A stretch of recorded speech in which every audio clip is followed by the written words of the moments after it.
Good evening. Good evening. Happy Wednesday. Happy Wednesday. Thank you guys for coming back to the Real Precious. Thanks for coming back to my channel over here, supporting. I know everybody haven't seen the No Diddy. That is the talk of the town right now. So we're going to dive into a couple of things. So guys, make sure that you hit that like button, hit the subscribe button if you haven't already. And just take this journey with us. I am going to drop the link for anyone who wants to join the conversation. Your perspective is definitely welcomed. All I ask is that you respect the platform. Okay, so before we get to those who are in the chat, let's get to those who are on the panel, Mr. Sean Bolden and Mr. R. Payne. R. Payne, how are you this evening? I'm doing fine. How are you? I'm doing good. I'm doing good. Okay, good. Hanging in there. Okay. What's up, Sean? What's going on? How is everybody doing? Yeah, kind of loaded. Pain and Precious P&P. And tonight we're talking about Diddy. All right. I'm good. Your mic is low. Real low. Yep. But when you take it off of mute, it echoes. So I don't know if, let me see something really quick.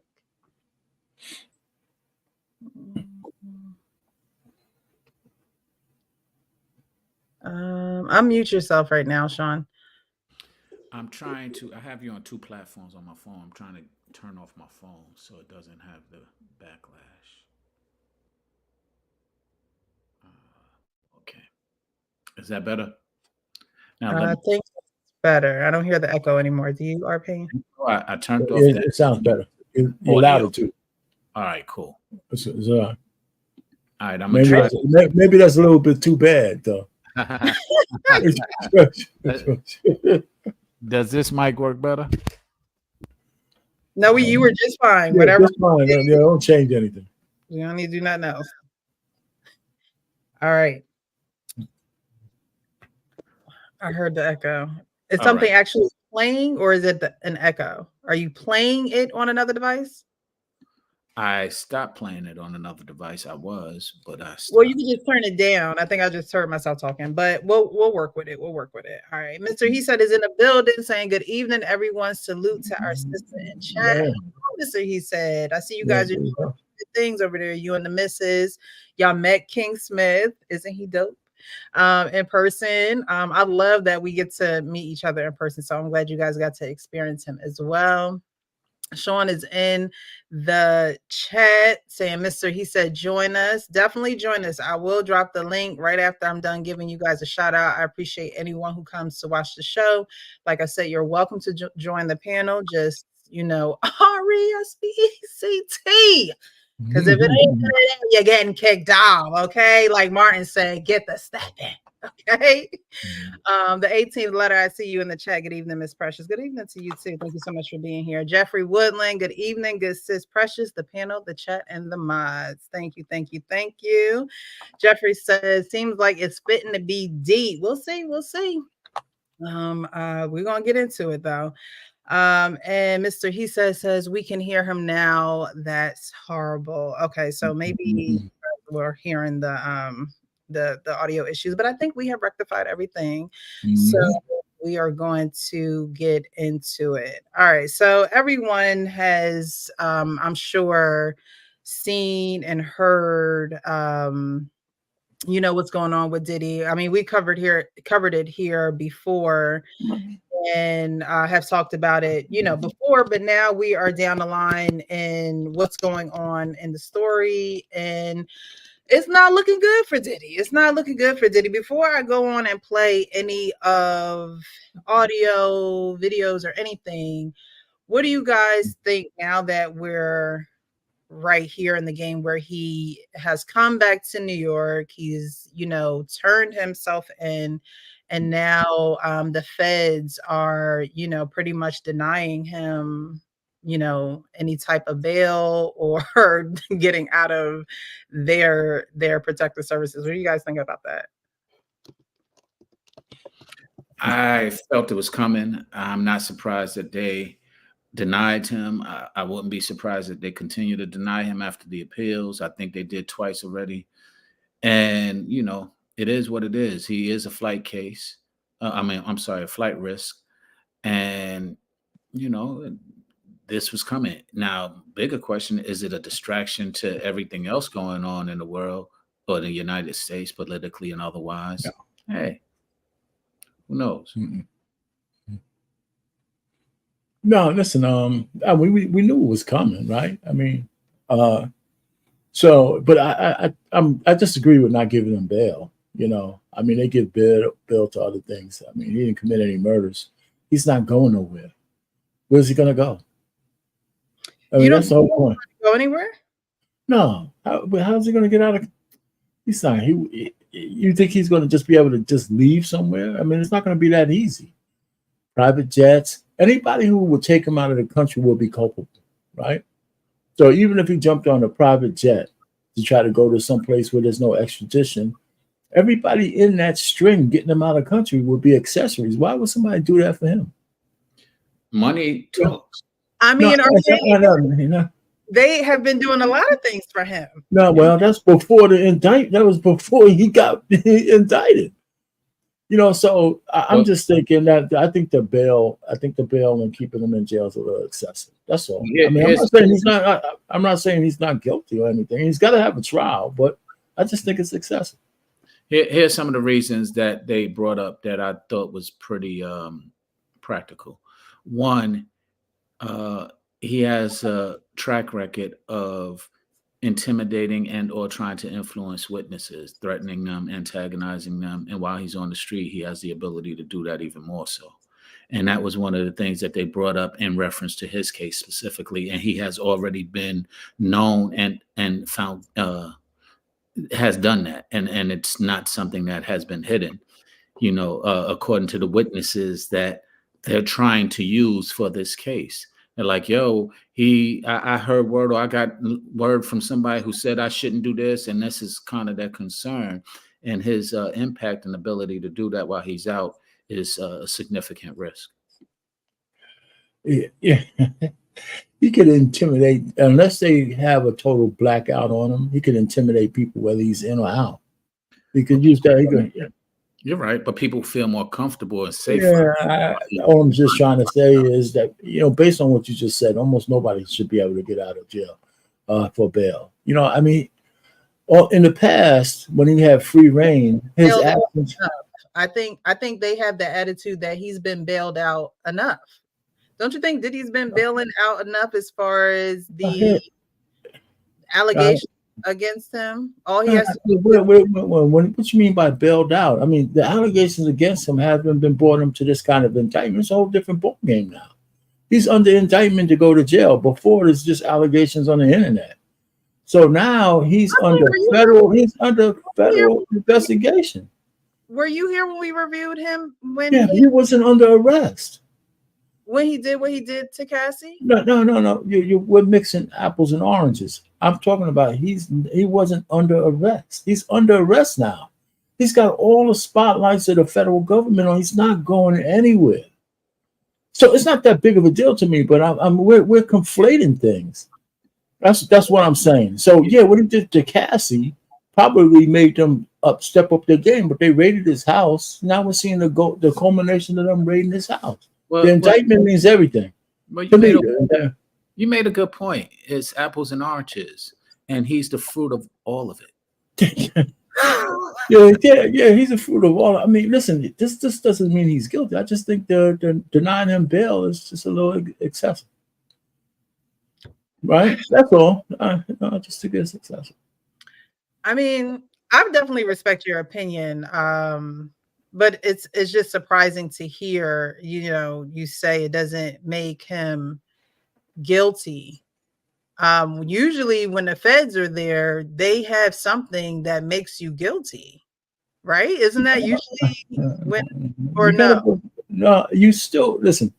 I know a lot of people hate the guy, and that's fine. There's no problem there. You're still innocent until somebody proves you guilty. We can't just jump over that based on our feelings. He's still innocent until somebody proves him guilty. To R. Payne's point, I agree. And to your point that you was just saying, Precious, the statistics show that 90 something Yeah. percent, but there's still that 5%. And well, the feds have also been known to trump some stuff up too, but not against him. But we gotta listen. I don't think he's ever seeing the light of day again. I don't think he's ever getting out of jail. I think he's going to lose the case, and if he has no bail, right? I don't know when this trial is going to happen. So he's going to be in jail forever. Because if he loses, he's never getting out. Right? They're not going to give him a break. So right now, he may never be a free man again. Already. So that's where I'm coming from. So the bail thing I thought was excessive, but we got to go through the trial. I think he has enough evidence against him that'll do that. I don't think all the charges will stick, but because I think some things will be unprovable. But I'm sure he's done enough. He used his enterprise. I believe he used his enterprise, and he started adding criminal elements to it, and that's why they got him on a RICO charge. So anybody who has a business, right, and his business had like a lot of tentacles to it. If any part of that business was used for criminal activity, that's why RICO comes in. It's like a catch-all charge. It was for the mob. So now his business, even the good elements, come under scrutiny. And anybody who was a major manager or whatever on his enterprise, they're all going to be culpable one way or the other, whether they were involved in the dirty tactics. That's what RICO. You could drive a truck through RICO charges. So he's going. I believe he's going down, but I'd like to see it play out. That's all. I think we definitely want to see it play out. Yeah. I think even before, probably by the weekend, we'll definitely have a lot more information on this. But we're going to get into some of these videos and just, kind of talk about them. Again, if you'd like to join, let me know. You can definitely come up to the panel and let us know what's on your mind in regards to this. Is it a distraction? It could be a distraction, but from what? A distraction from what you mean? Sean talked about, could this be a distraction from the politics and everything that is going on? It could be a distraction, but at the end of the day is what's really going on in people's lives. I don't think it's an intentional distraction, but it is just something else that's going on, and it's impacting the hip hop world, the music industry, and maybe even some colleges and things of that nature, because it seems like Diddy had a lot of people in high places in different organizations and different sectors of society. TD Jakes could be implicated in some of that. Yeah, in different sectors of the society that all had high rankings. People held them at high regard, respectful, as what they thought was people who were respectable, dignified people who are now involved with Diddy. This definitely is going to shake society as we know it, especially those who grew up in the 80s and the 90s and listen to the music and things of that nature. Well, you remember when he was having those white parties? I mean, it was like if you got an invitation to one of his parties, you knew you were part of the it crowd, right? People used to get 2 planes and drive and fly people to Africa and all. They would have all of these parties. The Diddy party was the big thing to be at. And he wasn't Diddy, might have been Combs at one, Puffy at one point. And he just grew. Now, who knew at the end they turned into flaming orgies and stuff like that? But you can almost predict that some part of all his parties degenerated into, people who wanted to get their freak off. Those white parties turn real dark after dark. Exactly. Yeah, I'm gonna play a video in regards to the parties that I saw earlier today, and I thought it was interesting what they did. But we're gonna start from the beginning here. Thank you to everyone for joining. Trey Ferg, I see you in the chat. Yeah, Trey Ferg over there. Yeah, Yeah, you guys, if you guys want to join, you're more than welcome. Just hit the link that's pinned to the top of the chat. Okay. Freak out parties. In attendance were celebrities, politicians, athletes, international dignitaries like British royalty, Prince Harry, and music label executives. Lil Rod claims some of the biggest names in the recording industry sponsored these parties with sex workers, drugs, and underage girls. The CEO of Universal Music, Lucian Grange, is named as a defendant. So is the former CEO of Motown Records, Ethiopia, Habert Mariam, and others. Lil Rod says hidden cameras were in every room of Diddy's homes. Lil Rod believes that Mr. Combs possesses compromising footage of every person that has attended his freak-off parties and his house parties. Salacious tapes of Hollywood's biggest names, including record CEOs and politicians, doing drugs and cavorting with prostitutes and minors. The complaint argues that these freak-off... So in this video, he's talking about the people who have sponsored these freak offs, the people who are involved. I actually have a little bit of a illustration here, comb section. Yeah. I Wow. don't know if you can see it. But for the far left at the top is Lucian, who is the CEO of Universal Music Group, and Ethiopia, who he named, is the CEO of Motown Records. You have Diddy, Sean Combs, Mr. Love, every name that he's given himself. He has quite a few aliases. Right in the middle, to the right of him, is Christina Norum, who is the chief of staff.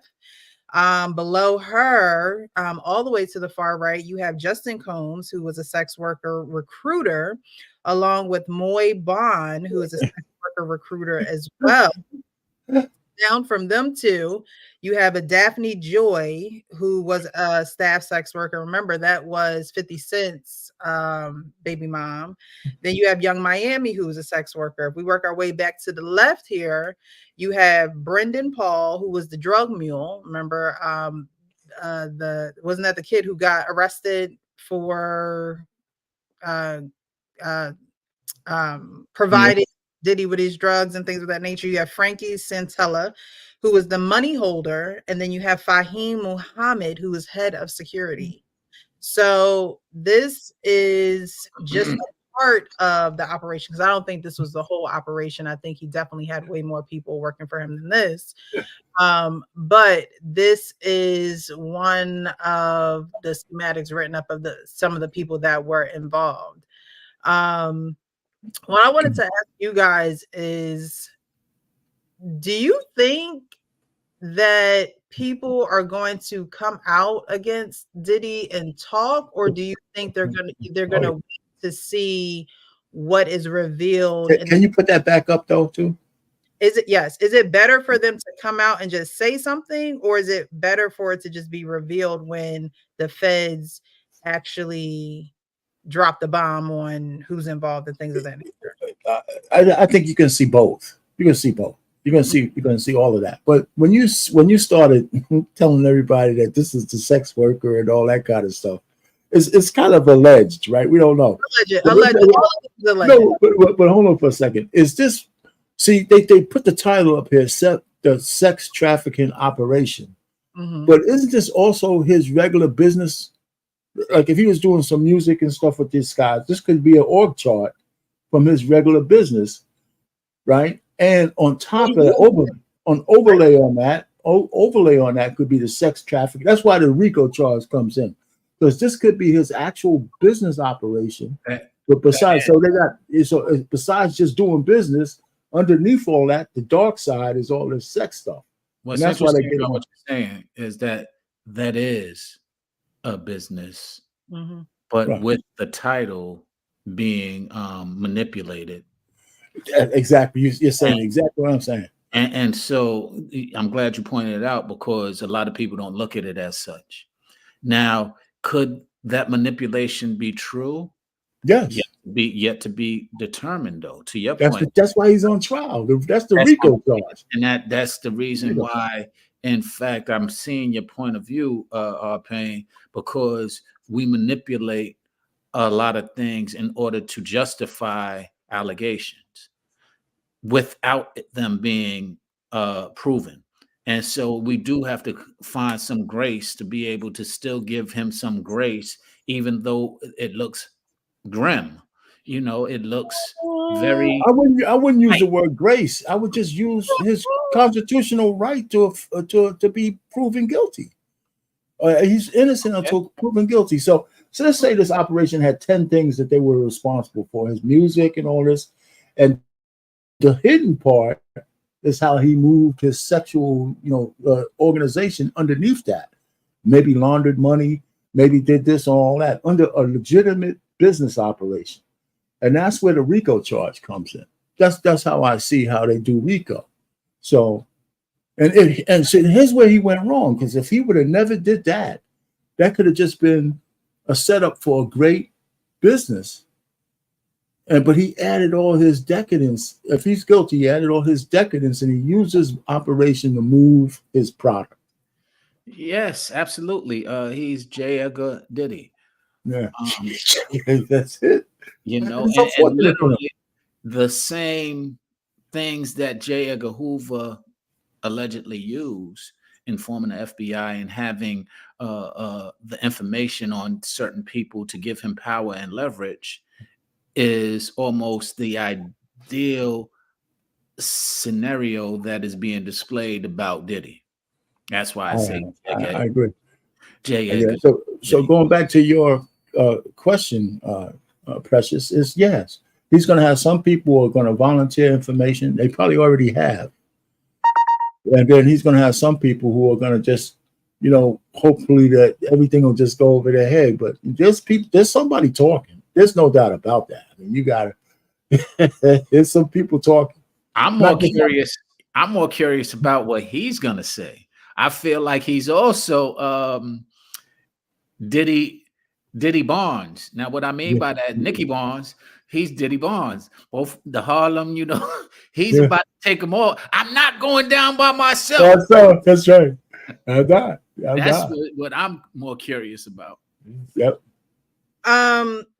It's, you say you're curious as to what he's going to say, and it's crazy because Diddy has come out before and he's like, enough is enough. All these allegations against me. We'll find out the truth. And then the video comes out with girl. Yeah. And yeah. And then after that happens,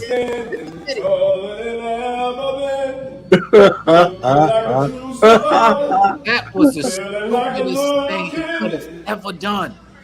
I don't care when he did that. This surface, big house and mansion that he's dancing around in. I'm still standing. And that was like a strong survivor. In jail. And in fairness, we don't know when that was recorded. We do know when it was highlighted. Right, It was highlighted after directly after Cassie. So we assume that it's tied to that exactly. Cassie. So I don't know that, but regardless, it is you guys don't sing around your house. I do. Oh, yeah, I sing around my house. You know what I'm saying? And Precious, what's funny is one singing around that house. Man, what's funny is as you're speaking, your body language is really telling as far as your position. You know what it is.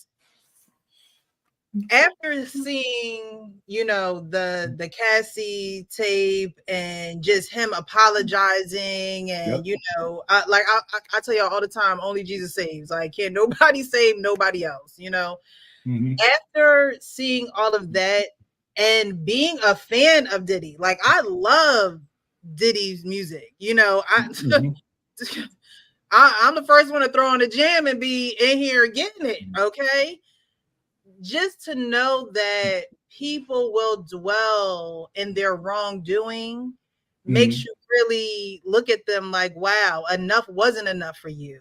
You were still hungry for more. The addiction of the drugs now got you got all these other type of people involved. And the sad part about it is you have twin girls who have to be taken care of by their mother's friend because you want to be out here bringing people from other countries and, you know, having these huge beds in your backyard and recording like, it's just the worlds just don't, you know, they just don't add up, and it's just very disappointing. It's just like, dang, like, you know, you should go at this point. Go somewhere. You don't even deserve to on the platform, and the things that you have, as much as you have built them up, you have made it ugly and disgusting.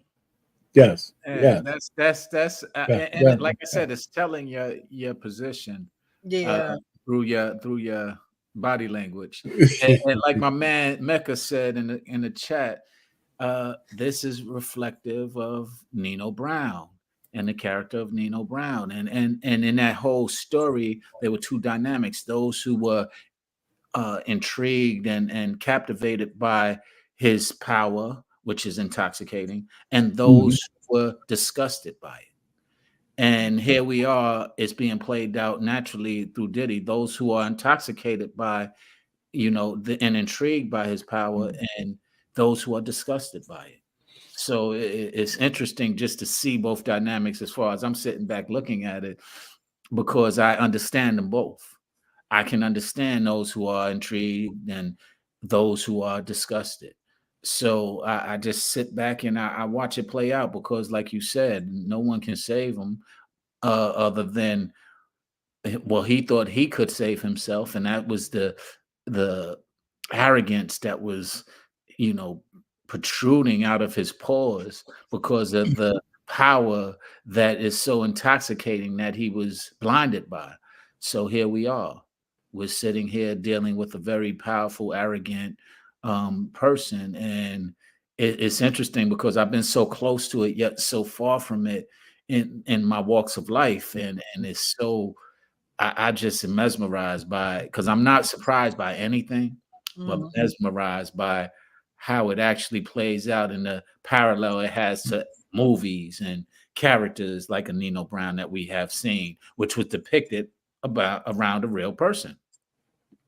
It's just a horrible fall from grace. I mean, it's just a horrible, you know, it's like, you know, and you know, the thing that bothers me the most, right, is sometimes when black people play victim and stuff like that, you figure when we get the power or we get the position, we would do something other than what we think our enemy would do, right? And it turns out that we're just like we're just like everybody else. We're just like the power corrupts us just like it corrupts everybody else. I mean, that's just history. So, you know, he didn't have to go down that road. He just didn't have to go down that road. But he was that kind of person before the money, and the money just gave him the ability to fund his proclivities or propensities or whatever, or both. You know, Yeah. so you know, that's it. You know, they have that saying, birds of a feather flock together, right? And so if these people were sponsoring, usually when you sponsor something, you believe in it. You back it, you know, you putting your name on it, your stamp of approval. I want them to know that I am actually for this, you know. And so for these people to have been involved, whoever they are, and I'm pretty sure they'll, you know, some big name droppers is gonna leave people surprised, but not really, but really like, for real, you know. It's also a shame to know that that they share that commonality, because if these people, you know, are from Rutgers University and you know, banks and travel organizations and things of that nature, if all the high people in these places are have this thing in common with Diddy, and they're sponsoring and they're giving up money and things of that nature, and smiling in our faces, because who are we to know the difference, right? It's sad because, you know, these people are around our children, or these people do accommodate us when we're, you know, trying to travel or do whatever. it's just sad that this is the commonality for them, and this is how they're going to fall. And I mean, it makes sense that they're going to fall this way because bad company corrupts good character. So to me, it's like, did they ever have good character? Because we're going to get. You saw him get in trouble with J-Lo early on, right? That was up in the beginning. Right. So so let me ask you. I was going to ask you a question based on what you're saying. So it's something about, are you something about being disappointed? Are you disappointed, or I forgot the other word I was going to say. Golly. There's a choice between just being disappointed and I'm getting an old man moment and shit. That's too bad, But I know you're disappointed, but it was just expected, or you disappointed. It's gonna come to me. But disappointed was one of them. See, I don't. I try not to worry about other people's business. I mean, I know we talk about it on here, but when I'm off of here, like, I'm off of here. I don't do the social media thing like that. I do real life. So I'm disappointed, but it's saddening. Like, it's one of those things where if you're going to do bad, you know how your grandma used to say, I could do bad all by myself. Do bad all by yourself. Why do you have to include so many people in it, knowing that you're still procreating, knowing that you have children, you have sons, and for one of them to be listed as one of the sex workers allegedly, it's just sad. Like, it's really just disheartening to know all these people are going to go down, and mind you, by choice. However, there were other circumstances and dynamics in there that then their lure of the life, or their greediness, or those things are going to be their downfall, because again, no one forced them to do it, but they were forced to stay in it, and it's just not a good place to be, right? And so for the people who chose to do it, it's almost like you have to be regretting your decisions. And I'm the kind of person where I don't want to regret anything in life. Like, I don't want to wake up and be like, oh man, I regretted I didn't do that, or I regret that I didn't say that. No, we only have one life. We only got only one. So make the decisions and continue to make decisions that's only going to lead up to your own demise. At some time, like, we, what's his name was giving the speech at Homie Kwan's funeral, and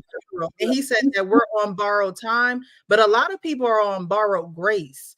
Like, you just think that it's not going to catch up to you. You just think that you can just keep doing what you're doing. And you're just going to walk this earth, and God and his divine power is not going to show you who you are. That is so arrogant that you're not going to escape your arrogancy. So it's just a disappointment that grown people that think they're so high and mighty can't be chopped low with an axe, just like that. And it's there at that. I'm here. So it's just pitiful. Yeah. What's up, though, Coach Ferg? Hey, Coach Ferg. How y'all doing, man? All right. What's going on, man? Yeah, I had to listen in the clouds for a little bit. I was taking care of something, but yeah. Thank you for joining. I've always already. We're there already. It's our painful. He asked me, so I had to, well, he's older than me, so he'll forget more often than I do. I'll forget, but not as often as our pain.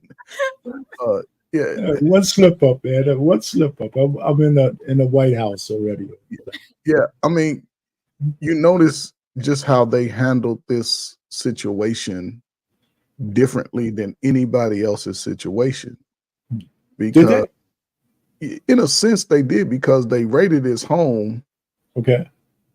and it was pretty much hush hush since then. And now what they're putting out there, they haven't put out any other names. They just said he has a list, right, of all of these high profile people. Now, the one thing that they really spotlighting is the fact that he had weapons, high caliber weapons. That's what's going to get him initially. The felony, that's a felony to scratch the serial number off of a weapon. Yeah. So that's going to get him right there. But that won't send him down, upriver. I'm interested to see this list of names. That's going to be the kicker, because if you ever see the list of names, they still haven't released the Jeffrey Epstein list of names. Yes. So, but we already know, even with Puffy, there's people who are in high profile positions. So he wasn't doing this alone. You can't have a sex trafficking ring by yourself. You just can't do it. And you need customers. You gotta have customers.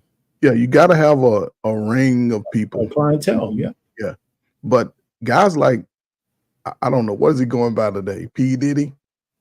Guys like that, I've always been weary of, because one,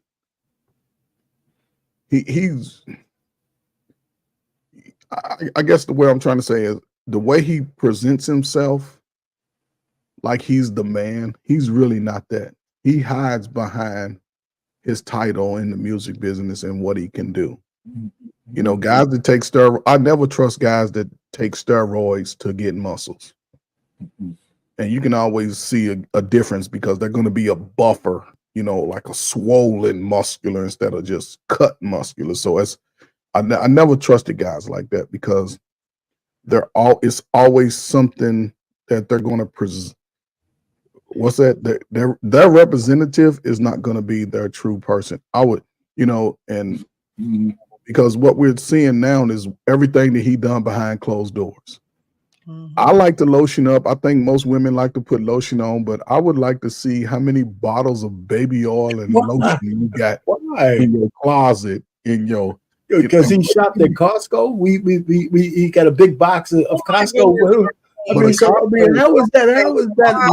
I mean, listen, Costco will have a big 45-ounce bottle of baby oil. Yeah, you got a supply to get that many boxes of baby oil. You got a crate coming to your house. That's a pallet. Backing it in, okay? He has a whole pallet. Yes, a pallet. So all I'm just trying to say is, I think that's a salacious part of this thing. What do you use baby oil for? Whose backs are you rubbing? That's all I'm saying. Hey, listen, if it's baby oil, then he got, like women like to keep. But you can use nice and subtle. No, I get what you're saying, but I think that's a salacious part. Oh, by the way, we got these guns with the serial numbers. Oh, and by the way, he has a whole room full of lotion, and so. Everybody knows you need lotion to have sex. Well, he don't got a whole he don't have a bunch of 95-year-olds in there. You don't use lotion. What are we talking about? I'll pay you out of touch. You don't use lotion. What? I think you need lotion to have sex, babe. If you got the right women, they come down. Listen, you don't smell the you can't use no lotion. No. We before our pay incriminates himself anymore, we're going to hop on keep it rolling, because Oh man. So what I want to do at this point is play 3 videos. They're short videos of 3 different experiences of those who have been to a Diddy party. One thing, Arpane, you asked me if I was surprised. Not necessarily surprised, because you've always heard stories about these Diddy parties, right? So it's not like it's a big surprise that he's this big freak and he has these people coming over doing whatever. But I do want to share 3 videos. Okay. 2 of them are connected. One of them I have to let me see something here. All right. Is at one particular party. Lots of Now this is Lecrae. He is a Christian rapper. He wasn't always saved, okay, just like any saved person ain't always saved. So he got a story about being at a Diddy party. One particular party, lots of big names. There was an artist there who said, "Hey, Lecrae, around 1 a.m., make sure you're not here. You just don't want to be here at 1 in the morning." Now, my pride kicked in, like, yo, you don't know me. Like, you know what I'm saying? Like, I can handle myself. Like, I'm not some little church boy who ain't never seen nothing. Like, I'm good. Like, you know what I mean? Like, what you talking about? Well, it's probably 12:30. I'm downstairs. I go downstairs to the studio. I come up out the studio. The music changed. It was like really hard and heavy at first. And then, you know, like, and on my way upstairs, there's like this couch. And on the couch, I saw a couple of guys really going at it hard and heavy, man. And I was like, oh, as I started moving upstairs, I passed them up and I noticed that it wasn't just those two guys. It was more and more people just going at it. But at this particular party, Brandon T came up to me and he said, yo, man, like Satan will steal your soul in this industry, bro. And he was really like, he's like, I love your soul and your spirit and I want you to thrive, Craig. I don't want you to get devoured out here. And I just appreciated that because for him, he was like, he had seen some detriments and some of the dark side of things. All right, so that's Lecrae, and he talks about what he saw specifically being there and how someone pretty much told him, like, look, if you don't get up out of here, you're gonna be one of them. And then I want to play this video right here, which has the last two experiences. Party at Diddy crib in LA. This was the beginning of 2020. You know what I mean? Diddy had put everybody else out the crib, like the influx of people he had put them out. But he had took a liking to me in particular around the time, man. It was really, you know what I mean, like putting his arm around me. Right. So he had put majority of the people out, but he allowed me to stay in there. Mm-hmm. Me and, you know, maybe about 15 others, you know, Right. Jay-Z and Beyonce being, you know, two of the other 15 people in the room. So that'll just put into perspective of the type of company I was in Right. at the moment, you know. And she came over and introduced herself to me like as if she had to. Right. Beyonce, cut it out. But I'm a big fan of your work, you know what I'm saying? Have you ever been to a Diddy party? Now this is Mendici and Yandy. Yandy was someone's manager. Who was it? What's the boy from New York?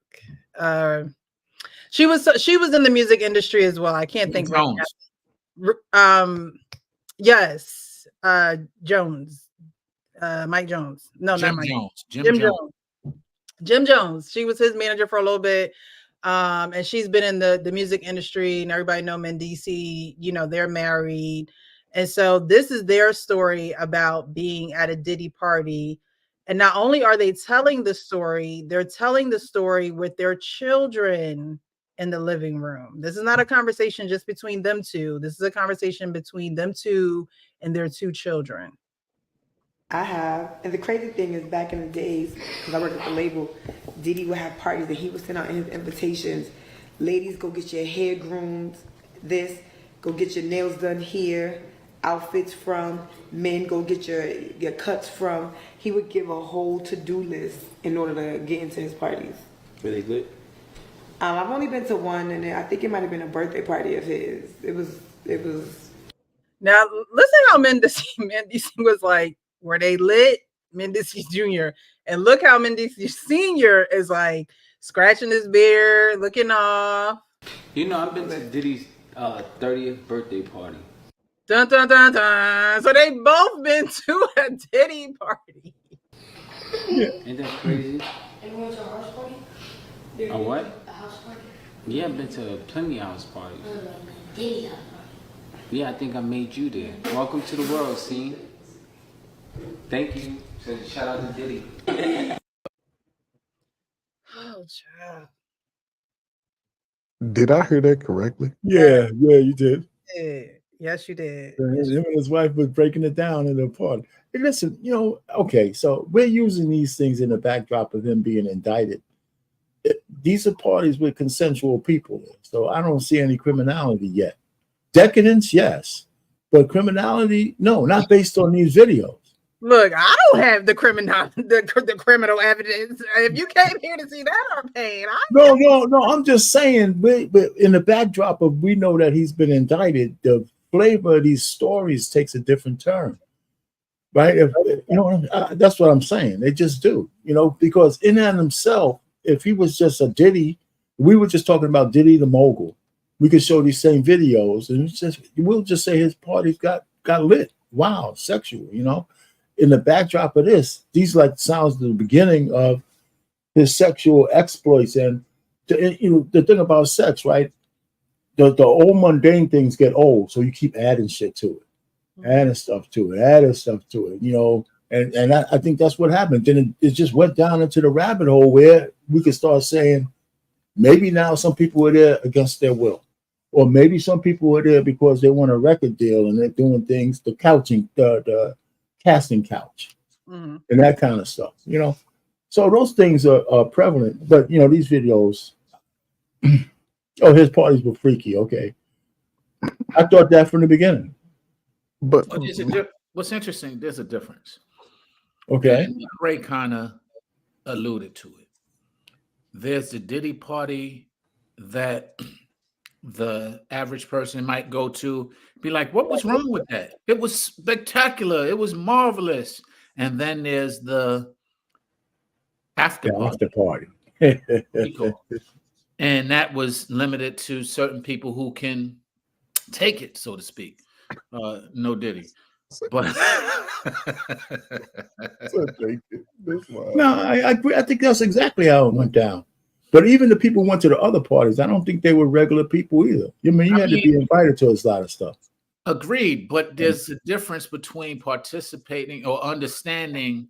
You can go to that. No, I know what you mean. Yeah, and you feel like you're somebody, like you made it to your. I got one for you though, Sean. While we're talking about this, let's just say the pre-party, right, where the average guys, the average quote unquote guys are going, right? You don't think that there's some people who broke off in those regular, the first sessions in some private? These are some big mansions, right? So you don't think somebody snuck a chick in the bathroom or this way and that way and had some fun? Even before the after party? I'm just asking. A video where they admitted it and they have a child behind it. Yeah, but was that the after party or the pre-party? Hey, it was. Look, in Florida, I remember for work one time, there, we go out, get freaky at parties. Right. There's an after party, then there's an after party. And this was only when I was in Florida. Any other state that I've ever traveled to for work, there was never an after party. So it's like, why is there an after party? You're bringing up a good point. And the point that you're making that a lot of people overlook is that it takes place in a lot of industries. It takes place more so than just the entertainment industry. Now, it might be a bit more extravagant because the entertainment industry, that's what they, produce.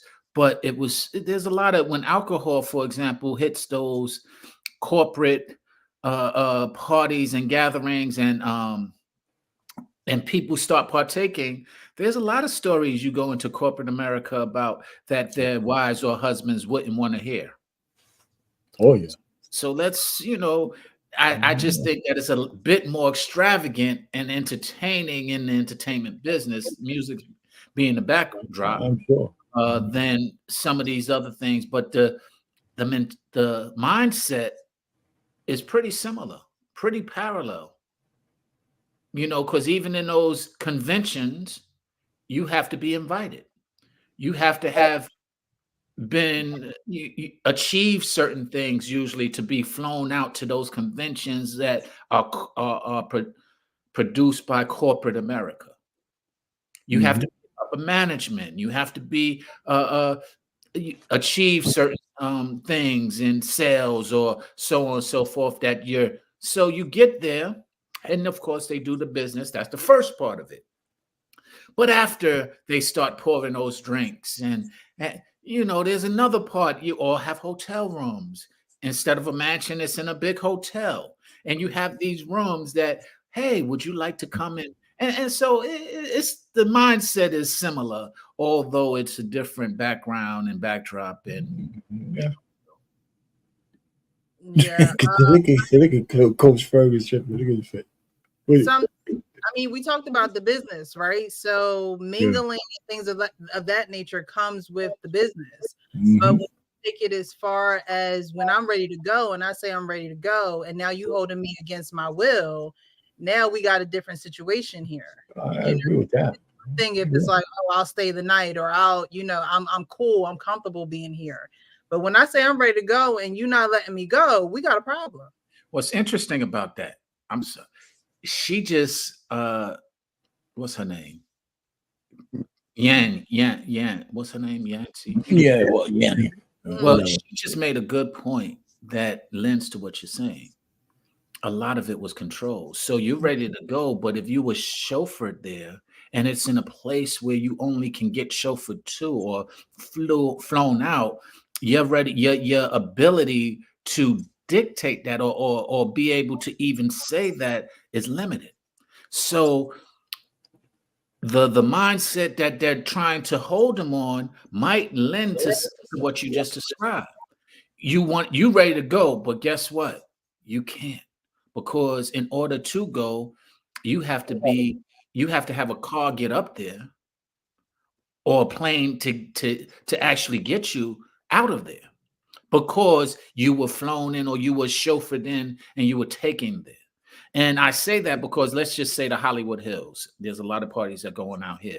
You can't get up there as a regular driver without being shuttled up there. Right. So it sometimes puts you in a position. Now you got to be shuttled back down to your car. And well, you can get an Uber out of there. It's not like no, that's not true. Is what I'm sharing with you. You can't. Uber can't get up there. Why? Because it's blocked off. You won't be able to get on the property, and it's blocked off. So you can't get an Uber up there. Literally. So I understand it might be hard to fam it, but you literally, it's in a hill where you can't get up there. Whether it be traffic, whether it be cut off, or whether it just, it's not as easy as you're making it sound. It's not like calling Uber and it's like there. I said, it's different because when I'm ready to leave the business function, we can leave. But if you put me in a situation where it's just like I can't leave, now this is turning into kidnapping, trafficking situation, which is what he is facing. And this is why I'm describing that it's a very strong possibility that some of those charges, due to circumstantial or setup, could actually hold. Because go ahead, Fur. No, but, okay. And this is what I'm trying to understand. Almost everybody that went to those parties, you already got some inkling of what was going on before you even said I'm going. Before you even decided to get your outfit, you already understood some capacity on how he moved. And I'm like, Precious, let's just say I can't get on the property, but damn it, we walk into that gate. We're gonna be at the gate when that Uber show up, when that taxi cab show up. The only reason why I do kind of agree with Sean is because I remember going to Florida. I treated my sister to a trip to Florida for her birthday, and people were advertising a party, right? So we're like, okay, well, let's go to the party. We're handing out tickets for this party. Now we're out of towners, so we don't know exactly where we're going, but we had a group. It was a group of us. It was me and her. I went to Florida with her, but we met a group of people. So we get to the place where we had to meet to get to the party. This party was at a mansion, okay, in Florida, where we got shuttled, right? We met at a store in like off of the beach in Miami. Met at a store. They shuttled us to this mansion in Florida. And so when I said, "Oh, just get an Uber," we could have got an Uber to leave, but it wasn't Diddy running this mansion. It was this old white man whose wife was like 25. She wasn't even 30. Okay. Beautiful mansion. I mean, a pool in the middle of the living room, beautiful art on the walls, marble floors, pool on the second. It looked like it could had been used for a movie set. You could tell this man always throws parties out of this mansion. But I could see where he was coming from because we didn't know. Talk about moving with the grace of God, child. We could have been, we didn't know. But when you're in a control situation like that and you don't know what's coming for you and you don't know what's going on, them people probably went into a state of panic. Then they were drugged. We wasn't drugged. Like we were in our right minds, just, seeing what was going on. But these people are now drugged, and now you're shuttled somewhere where you don't know where you're going. You don't just have regular access to these people's property because it's not just the average Joe Schmo property. And being there all night, not being able to have your phone being recorded, not being able to take pictures or anything like that, you really don't know what's going to happen if you're steadily getting pumped drugs, yet you're having a quote unquote good time. See, we didn't have a good time. It just, we got bad news when we were there, very tragic news actually when we were there. So that could have been God's way of saying, you don't need to be here. But these people who go willingly to these things, they think they know what's going to happen, but they have no idea. Yeah. But that's why I'm saying when you continuously live like this, though, because I would never do anything like that again. But when you continuously live like this, it's almost like I'm playing with fire every time I go into something blind like this. Yeah. And to your point, you said a word that's critical: controlled environment. Mm-hmm. Controlled. We don't realize how much control somebody has. Like, we don't realize how much control the nation has when the president is arriving to a certain place. How many blocks, how much they plan on a route, how much control they have over a city when they come visit. Because we're not thinking that strategically often. We're just thinking to go see the president, or the president's in town, there's traffic, but we're not even going into the point of they go weeks before to sometimes bulletproof buildings and secure buildings on the route of where they're attempting to go. So they would have already secured the whole route, not to mention the buildings on that route. And you would never really understand this unless you are part of that scenario. And I say that because when you get into the place of you're able to control, and this is a minimize, I use the president as a very significant example, but in that mansion, like she just described, it's a very controlled environment. Now, let's say it's up in the hills, right? You said you're going to be down at that gate. A quarter of a mile in the mountains in darkness is a lot different than you think when you actually say it. You walk about a block and you think, okay, where is it? And you still got to go a quarter of a mile, and you hear nature, you hear that changes your whole dynamic about when you get into that gate, because it's a quarter of a mile inside on the property, and you're thinking, I'm just going to walk to the gate and I'm just going to do this. And it's a lot easier said than done on some occasions. But let's look at the reality of it. Ms. Precious, you spoke on it. Years ago, when you were a lot younger, we're not talking about 21, 22-year-old people. We're talking people with gray hair going to that shit, getting bent over. You know exactly what you're doing up in there. You know what's going on. That's a different element. I'm just saying that's what we're talking about. We're talking about dignitaries. You're right. What he's being charged for are those 21-year-olds that were there, not the dignitaries that were partaking in the environment that he created. But he had Beyonce and Jay-Z there. Well, they got to stay back. I'm just saying, we're not talking about young people. We're talking about old folk, people that know. You heard about a Diddy party? What they do at the Diddy party? Man, I ain't into that. I ain't going to his party. Listen, I don't need to break into the industry. Let me tell you something else that regardless of how you want to push it, mystery enhances curiosity. I don't give a damn. But and if that's the case, then and Payne, no offense to you, when we go into sororities and fraternities, there's a hazing period that mystery is sometimes part of. Brother, we talking 20-year-olds in college. You ain't talking no 40-year-old with no, gray hair. There are a lot of people who are out of college that are. I know somebody specifically that joined a grad chapter fraternity that was beyond college, but they wanted the privileges that come along with being part of the right. But they went to a grad chapter. It's a grad chapter. You know, older. It's older so people. What I'm saying is that what I'm sharing with you is that I'm not saying it's right or wrong, but the same mentality is what goes into it. They want to be part of something that they haven't been part of. Yeah, but that's a different avenue to be a part of. Now we talking about a history of somebody who and think about black folk. We can't keep shit to ourselves. We gonna pass the word. Hey man, you go to that Diddy party at 1 o'clock.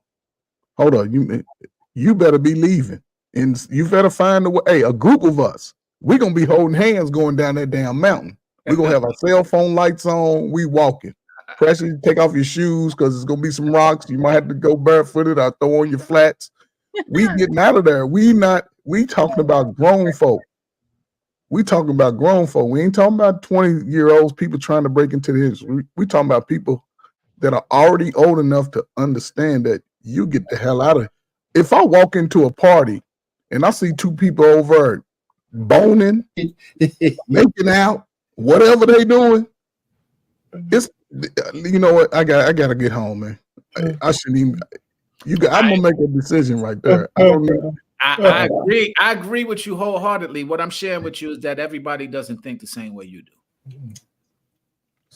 old and young, and it's not age. Like I said, it's not age that I'm speaking to. It's about what you value and what your lustful desires or what your vices are. That's what it boils down to.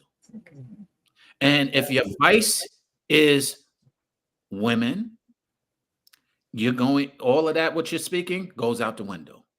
If your vice is money, all of what you're speaking about is going out the window. If your vice is alcohol, all of what you're speaking about is going out the window.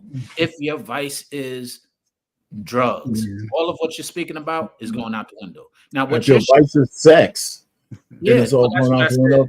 I use women, but sex, women, same scenario. That's sexist. So what you're saying is that you don't have those vices controlling you. But what I'm sharing with you is that many people don't have the discipline that you have. Trey Ferg shaking his head. You know, ask him how he knows all these things. You know, that's all you got to do. I'll answer that pretty easily. I've been in the industry since I was about 17 years I wasn't talking about you. I was talking about Trey Ferg. Move Art Design Lab says it doesn't matter what level of wealth you attain, your lack of discipline and self-control will destroy you. And that is the truth. Okay, that's the truth.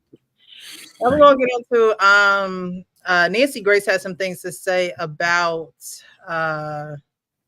this whole ordeal, but this particular part was about the actual freak-offs.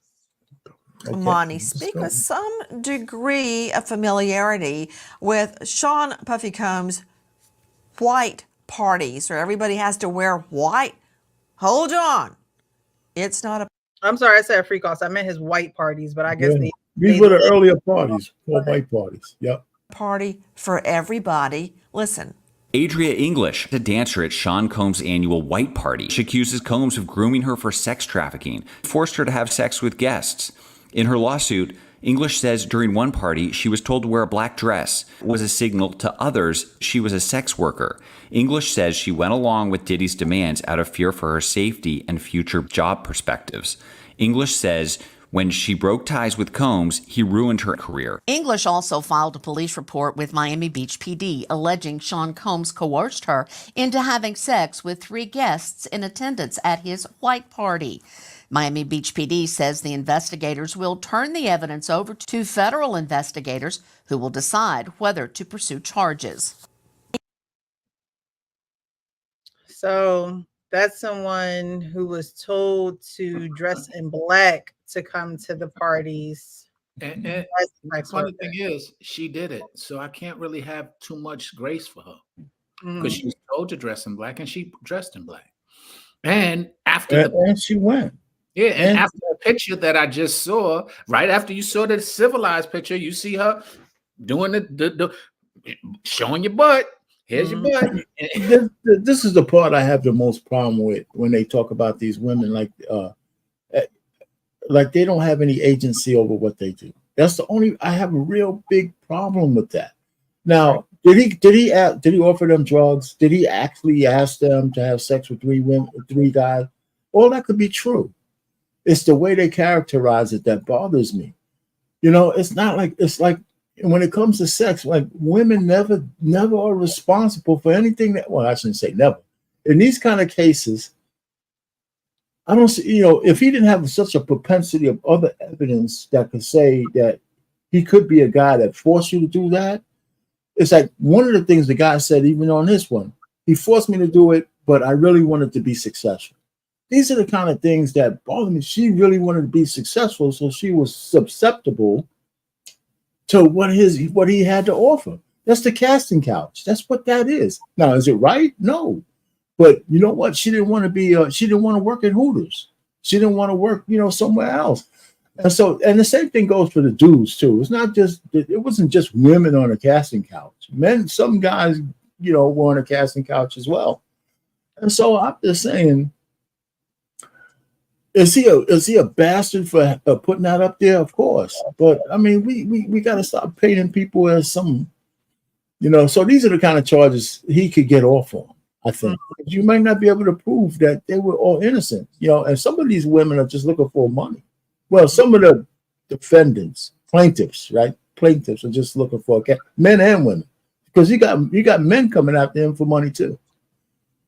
So I don't know, man. I have problems with it, and that doesn't make him a good dude. But I just can't stand when they just say, "Oh, you know what? You're such an innocent woman, and man, all men did, he made you do it." It's just that bothers me.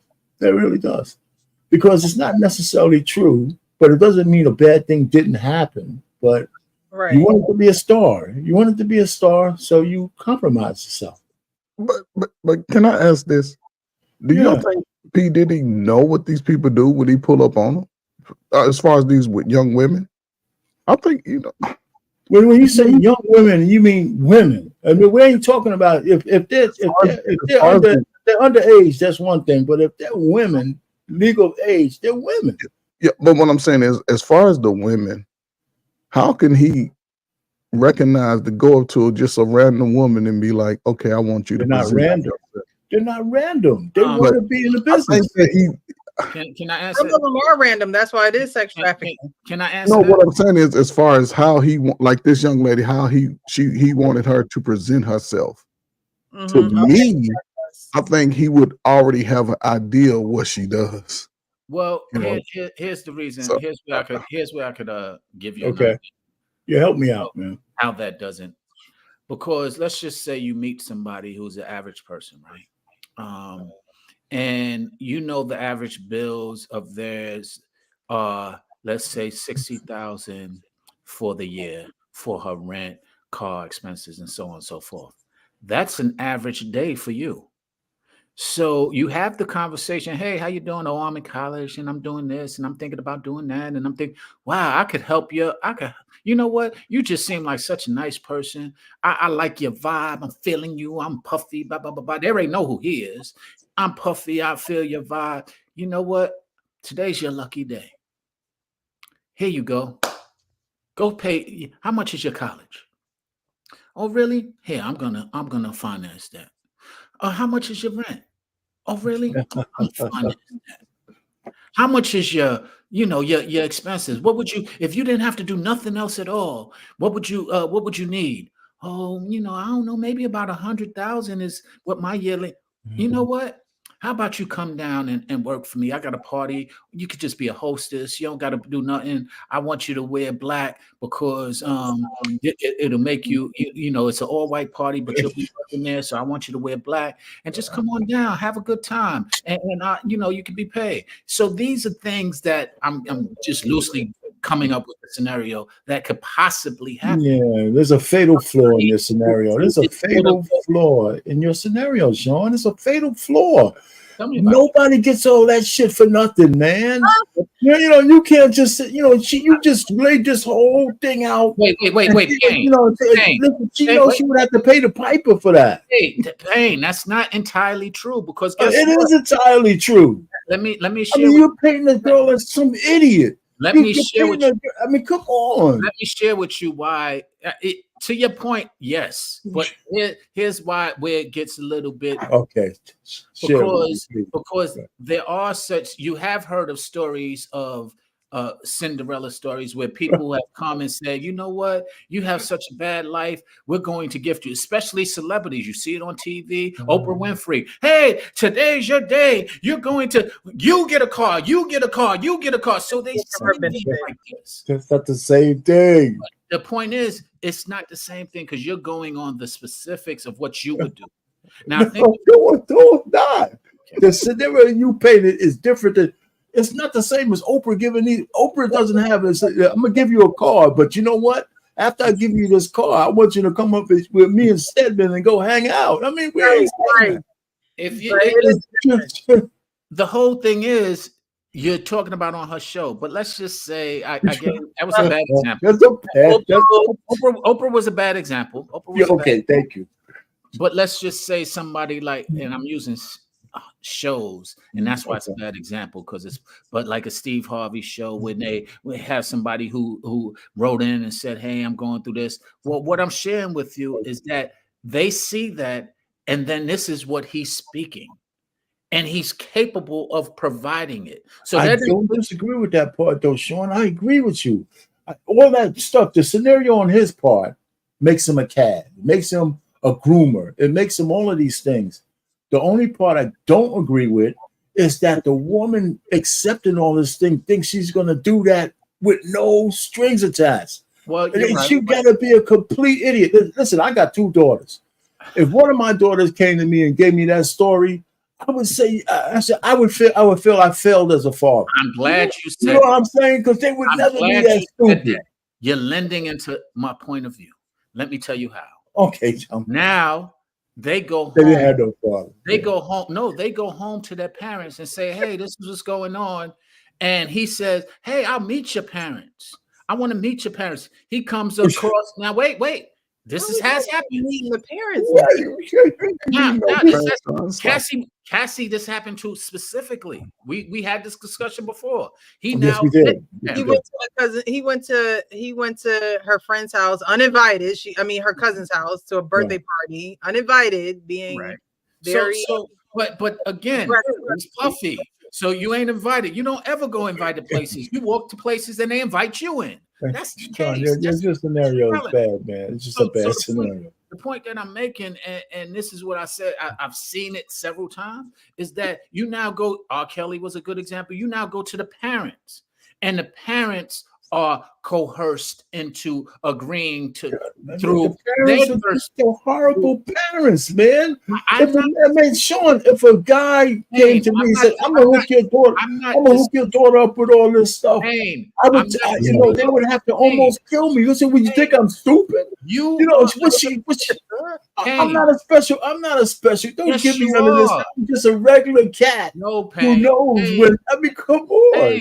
You're not a regular cat. Some people have a price.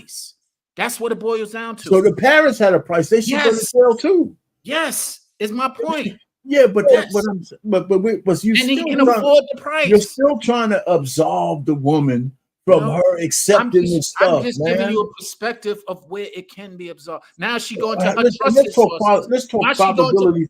Let's talk probabilities and possibilities. Let me just say this, Sean. Give me the possibilities and probabilities of what you're saying is true. I mean, it's possible what you're saying is true, but it's probable that that many women are that naive. Yo, Maybe, it's not maybe it is. hey, Maybe it's it not is. a possibility. I've seen it. I'm sharing this with you. We got records of it. I just gave you two examples. Cassie, records of it. R. Kelly and the Cassie girls that he wanted was to be a records of it. star. What I'm Cassie saying, wanted to be a star. That makes all now the difference in the world. You can't minimize that. She was willing to okay, do so anything for that. let's just say you had the dreams and attributes of being a getting through school. Just that. That's your dream. I want to finish school because it's gonna give me and somebody offers to pay for your school. Now, and this is what happens regularly. I'm going through school, you know, I'm just struggling. I'm a struggling person. And then you say, well, I could do that. Nah, I don't know if I want to do that. You know, that doesn't sound right. It doesn't feel right. Well, why doesn't it feel right? Well, you know, it's just not how I was raised. Who raised you? Well, my parents. I don't mind talking to your parents. Let's talk to your parents. Now, you talk to your parents. You go to the parents. You're presenting nice. You're presenting everything is genuine. I'm not trying to groom them. I'm just trying to help them because I understand, and I've been in that predicament. I grew up in, and I had to struggle. So you laying out all of this stuff, and now you kind of in that conversation find out what triggers the parents' influence, what makes them tick, and you know that you start going in. It's a pimp mentality, and it plays on the desires of what the person wants. Right. So, I mean, you can't. I mean, so the person wants something so bad they're going to compromise themselves. That's what's going on. I agree with you. So you know, but I hear what you're saying. You know, I'm just saying you're trying to. To me, I hear what you're saying. All that stuff is possible. Probably happened to a lot of people. That still doesn't absolve the person who's the object of the grift of the thing because they wanted something so bad and somebody played on it. Okay, so they knew that. So is that what? Didn't you just define what a victim is? Well, what I'm trying to say, they're not victims. If you got they're not necessarily a victim. Listen, they're not necessarily.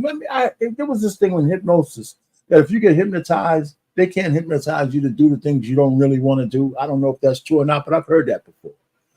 Right, these people want to do something, and the grift guy, Sean Puff Daddy, says, "Well, how far do you want to go? What will you give up to get your dream? What would you give up to get your dream? Your dignity, your body, your anything? And you know what? I'll make sure your parents. You don't say it that way. That's a movie you're talking about. But that's no. I didn't say. What would you give up? They don't do it that way. I'm not saying he said that. What you just said is just a different way of saying that. Because he's doing it to test to see what these will give up. And guess what? I agree. I'm not disputing that. So, we haven't found an agreement, but the way you say it tries to absolve the people. No, what I'm saying is that, okay, Payne, if you went on the street and somebody told you something and you wound up getting scammed, are you a victim or are you if somebody scammed you, are you an idiot? Okay, so this is where we have a disconnect. You feel that a person who got scammed is an idiot. Yes. And I feel that they can be a victim. Now it can be. They could be both. It can be both. I agree with you. You know, so I mean, you got to be. And the only way a scam works is because you're open to the suggestion of the scammer. Agree, but if it's a legit, I'm a Nigerian guy. I got $800,000. If you give me $1,000 over the mail, you're gonna get a check next week. You're going to the extreme. Let me give you a better one. Exactly what they did. Wait, let me give you a better one that you'll be these scenarios back and forth to eat. Wait. Sorry, Francis. Right, the 18th letter up here. Right. Precious, you gotta let me say this, please. You gotta let me say this. Our Payne, if you got offered the job by an illegitimate company, but they look legit, and they offered you the dream job that you wanted, and you wound up taking that job, but you didn't know that the company wasn't legit because everything looked very legitimate about the company. Are you an idiot? Yeah. Okay. Well, Because you didn't check hey, out the 18th companies letter. on it. Oh, okay. Yeah, you an idiot. Okay. Go ahead, 18.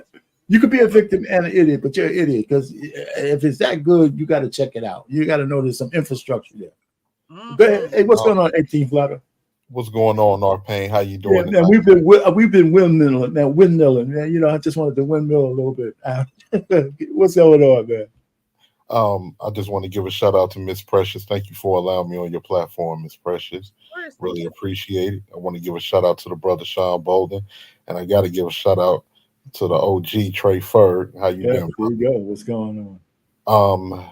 To answer Sean Bolden's question, his last question, if it's too good to be true, more than likely it's too good to be true.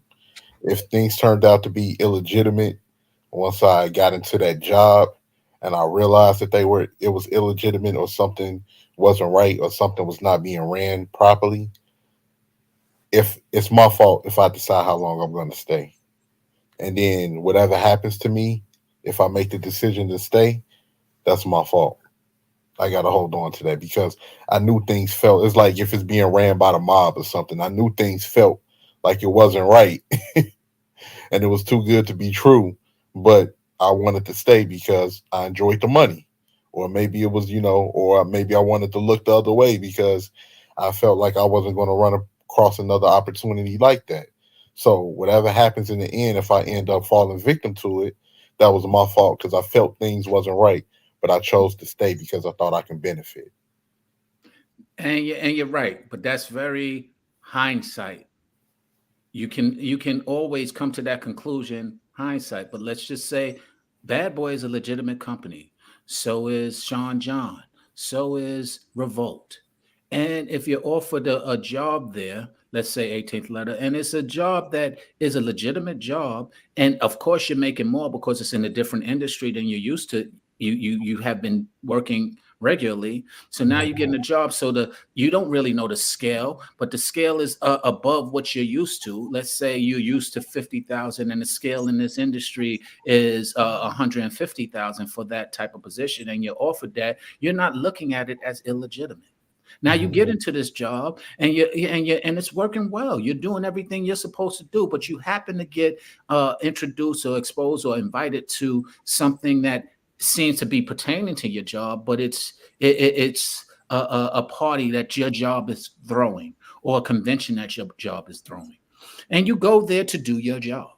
Now, while you're there, you've already gotten comfortable now because it's been your job for some time, and you get invited by, let's just say you're a fan of Beyonce, because she was mentioned earlier, and you get the opportunity through your job to be around Beyonce and Jay-Z simply because you're thinking it's your job. But they're like, hey, you want to come? And now your boss, Mr. Combs, is taking a liking to you. You're not thinking of it as he is grooming or he is doing something outside of your job. And this is the point where I say it's not as buffoon or foolish for you to get blindsided by something you're thinking is. Now, you heard all the stories about him as well. I'll throw that in. You heard all the stories about Puffy, but you're seeing a whole different side because you literally got a job offered by this man and is paying you legitimately. And so you're not thinking of any of these stories as being true. You're just thinking of them as being hearsay, or that's what people say from the outside. They don't really know. And so you continue to go through the process. And so you get an offer that isn't unreasonable. It isn't unethical. It's just something that you think is part of the benefits of your job. You've never been in this industry. That can happen. So he didn't do anything wrong. It's when he asks you to do something you don't want to do. Right. That's you got to get to that point, Sean. And I was getting there. Let's just say you had a drink at this party. Let's just say you had a drink at this party. You didn't know the drink was laced. You was just having a drink. This happens, Pain. Yeah, I'm hearing you, but you keep changing the scenario so you could be right. We're saying at that point you were drugged, but you don't know you got drugged. I'm changing the scenario. I'm giving you perspective of what actually happened. Let me just say this real quick, Sean. I'll say it's either one or two things. If they ask me to do something wrong, Yeah. I got one or two options. Right. Either I can say, you know what, to hell with that job. It's not worth my integrity. It's not worth me doing whatever. Or I can chose to, because I don't want to lose my money or lose my position. I can chose to do whatever they ask me and continue to do whatever they ask me, even though I know that is wrong. And then when the hammer comes down, I'll use plausible deniability and pretend that I didn't know and I didn't know what I was doing and everything, because I don't want to suffer the consequences of what I was doing, because now I'm trying to jump ship, even though I knew what I was doing was wrong, even though I had been asked to do multiple things that are wrong. I did it for the money and I did it for the opportunity for connections. Now that all of that is dissipating, and it's trials and federal agents that's involved, now I can pretend that I didn't know what I was doing and I had nothing to do with it, and that I'm a victim too. I can play that game. You see what I'm saying? Yeah, And and that's very legitimate point. I'm not disputing any of that. I agree with you. I agree with Payne. Even I'm not trying. My point is that's what's going on. Some of these people are playing victim now because people they want Puff Daddy. They want B Diddy. You're right, but that what I'm saying is that goes on throughout life. Yeah, I agree with you there. And so I agree with you that we can't entirely take off the onus of responsibility from anybody, whether it be women or men. But sometimes it's not there, like they might not have known or might not even been exposed to some of those freak offs, but they were at all of the white parties. You know what I mean? They did their work, did that. But then now that they're associated to the white parties, they're getting deemed as if you knew about these freak offs. well, it's just like when, first off, you know, in my personal opinion, based off of from what I've seen, Puffy is not innocent. We know that Puffy has been doing bad business for a while when it comes to, well, he's been following the blueprint of all of the other music moguls that he learned from to do bad business with his own people and put people in bad contracts and, you know, pretty much, you know, exploit their talent and then toss them to the wayside. So that's, you know, and I'm pretty sure he has been involved in, you know, really kinky stuff behind the scenes. And more than likely, he probably was arrogant. And this is what happens when you become arrogant and you get a lot of money and power. It can all come crashing down based off of the decisions that you chose to make, where you've gotten a lot of people involved in this and you didn't think that this would come back to haunt you, because now the people that you might have done dirty that came to you for an opportunity or, you know, was around you for an opportunity, now they see an opportunity in filing a civil suit and taking advantage of, you know, the media trashing your reputation. So now they see an opportunity in other ways to get money instead of actually being around you, you know, or, you know, trying to appease you for whatever opportunities you may have been able to offer. So with that being said, I just think it's a lot of misinformation going around as well. You've had a lot of people that have gotten up and said this and said that, and sometimes it just don't add up to me. And sometimes I think people, because with the internet being a new media, being a new television, you have a lot of people that see opportunities to make money, but just getting on here and just saying whatever.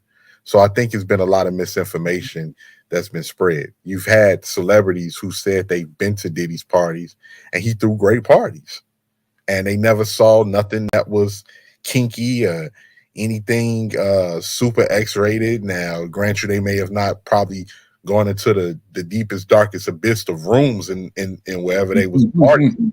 But, you know, they said that they didn't see anything, you know, and and for a very long time, Diddy was known for throwing great parties. That was a rumor that was around. Like now all of this stuff is just popping up out of the blue.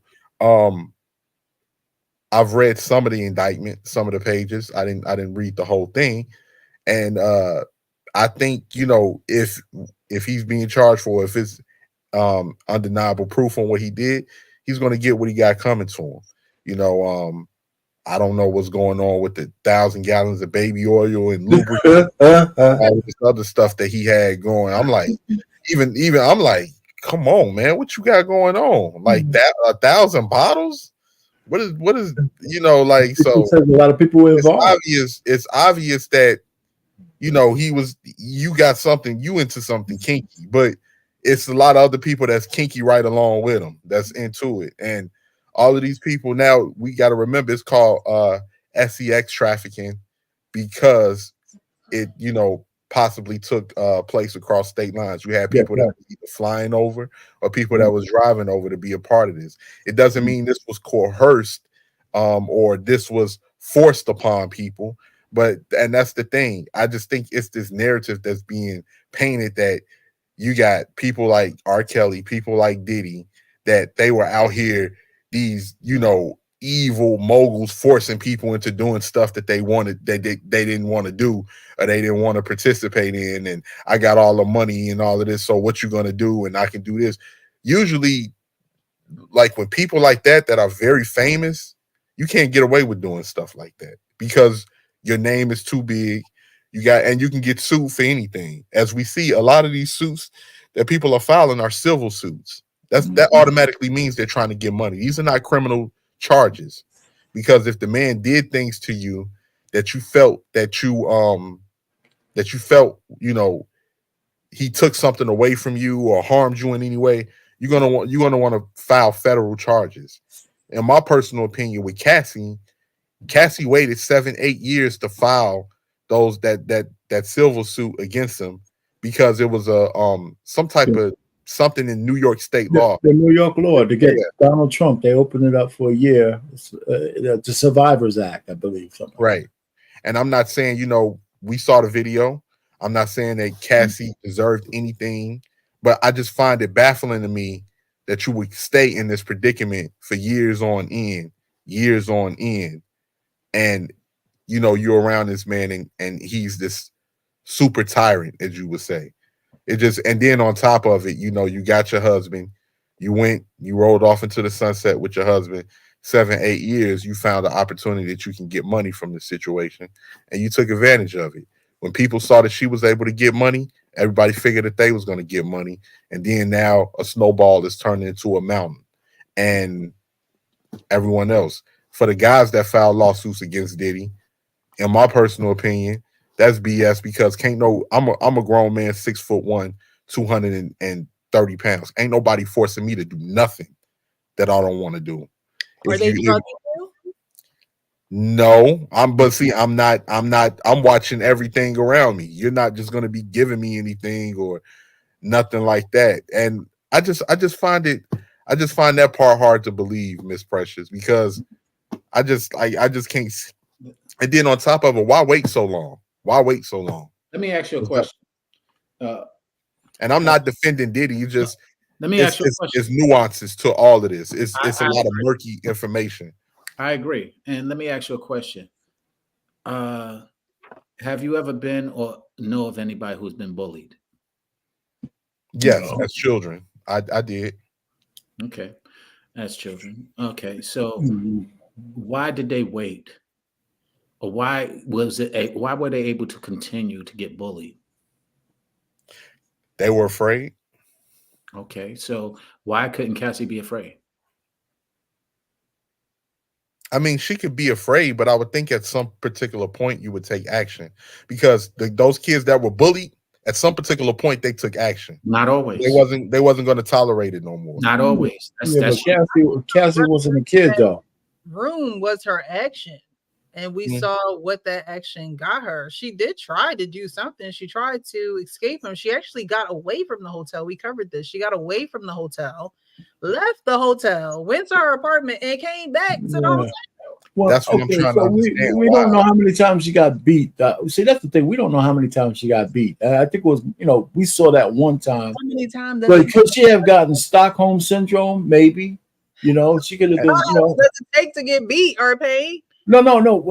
What I'm saying is the reason why she might have stayed is fear could have been part of it. And she might have got Stockholm from several beatings. We only saw one on camera. I would imagine that's not the first time he hit her. And truth be told, people have said that they have both engaged in mutual combat, that they have put Well, hands on each yeah, other. it's not really mutual with her smart ass. Well, not in the video, but it has been people that said that they have fought. They have That's fought. what I'm saying. So she might. Well, this is my only answer. Let me just say this. My only answer was for why she might have stayed. That's what Stockholm syndrome is. Women stay in abusive relationships all the time. This is nothing new. But I don't think it started out as physical like that. I think it started out him satisfying her need, her quest to be successful, and then he took it to another level, and now she's trapped. Then she was trapped. You're right. And let me even build on it further. After they found out, after she did the lawsuit, they settled. He's singing "I'm Still Standing." 2 weeks after, he made a statement. These allegations of me are so false. Now imagine this is what you're going through. You now think it's over. You got your settlement. It's good, and then he still comes back and say you so full of it. This, that, and another. Until this tape leaks, but he did this. If that tape didn't exist, guess what? Everybody who's guilty of something says they're going to be innocent. I mean, nobody comes out and says I'm guilty. No, wait, Payne. Or they can just keep their mouth shut. No, that's my point. He had the opportunity to keep his mouth shut, and not only did he have the opportunity, he specifically came to deny all things spoken. I don't know. She crazy. How did he start it, Precious? These because all right. So what's the point you're trying to make? The point that I'm saying is that torment of somebody who's that powerful and you trying to get out of it, you finally get out of it. What I'm sharing with you is that prior to all of this, you just mentioned the Stockholm syndrome, but prior to all of this, there could have been a buildup because every time she brings it to somebody, it's denied, it's covered up, you're looked at like you're crazy. Yeah, but all the stuff you said after that is after she got her money. After she got her money, what she care what he says? Well, after she got paid, why does she give a shit what he says? I'm not talking about her. I'm talking about him and how he does things. Okay, Diddy's a bad dude. I mean, we already established that. Let me tell you why she cares. Because after she got the money, she still is thinking that her mental is now free. Get out of here, man. She's she's drinking fucking Mai Tais and doing all kinds of, excuse my language. Man, get out of here, man. She's living her life right now. You think money solves everything, and money solves a lot of things, especially therapy. Money solves. Okay, let's not just ask rich people who kill themselves. Well, hold on, man. But not as much as poor people. Money. If it wasn't about the money, she would have filed criminal charges to try to get him. I mean, why are we going to minimize the money? You can't minimize the money. Wait, you can't minimize the importance of money. First off, you emphasize it. I'm not minimizing. I'm just I'm emphasizing it because it matters. It doesn't matter to everyone. When it mattered to her, that's why she went after it. I would say, Sean, I would say, brother, a civil lawsuit is about money. Period.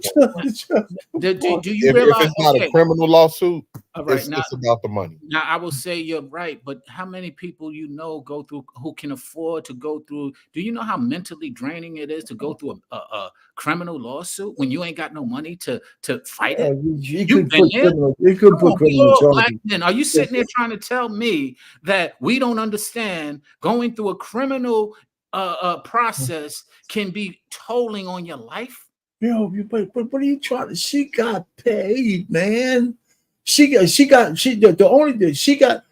she deserved every penny, especially after the beating she took. Yeah, how many beatings we don't know. She said she was doing it for women. She got the money, signed the NDA, and we ain't seen her since. That's right. She's doing it for women. That money does a lot of healing. You could pay for the best therapist. Like if everything with what they accused him of, he deserved to go to prison, for what he did. But I'm not gonna sit here and pretend that all of these other peoples was just little Red Riding Hoods and he was the big bad wolf. And they played a part in it too. And I take that stance with everything. Just like when R. Kelly went to jail, it should have been a lot of parents that was sitting in that jail cell right along with Absolutely. But it's not about that. It's about taking one person, but painting a certain narrative, and then since most people can't critically think or are not willing to actually do the research to understand the nuances of the cases and the information, they just go along with the popular narrative and then crucify that person and then go on to the next person to crucify. So that's it. That's a great point. Salute to black folk, because we're gonna crucify him first, and we've crucified him ever since it came out. But and this is just my take. It probably be a little off the topic.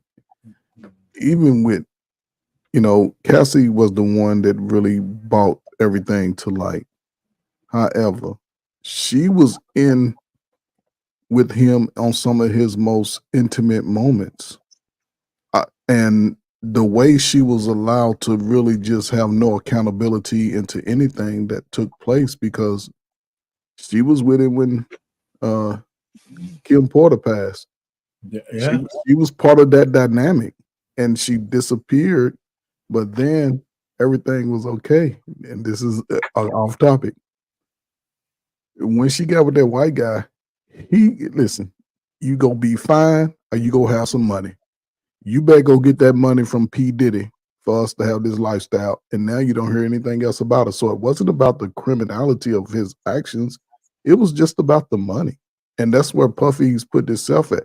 He was categorized as a billionaire 1 week. 2 weeks later, now all of these charges come about. But let them raid our houses. See if we're not taken down and handcuffed that day. That's right. See if we not, but it's been months, and now they just really talking about the trafficking.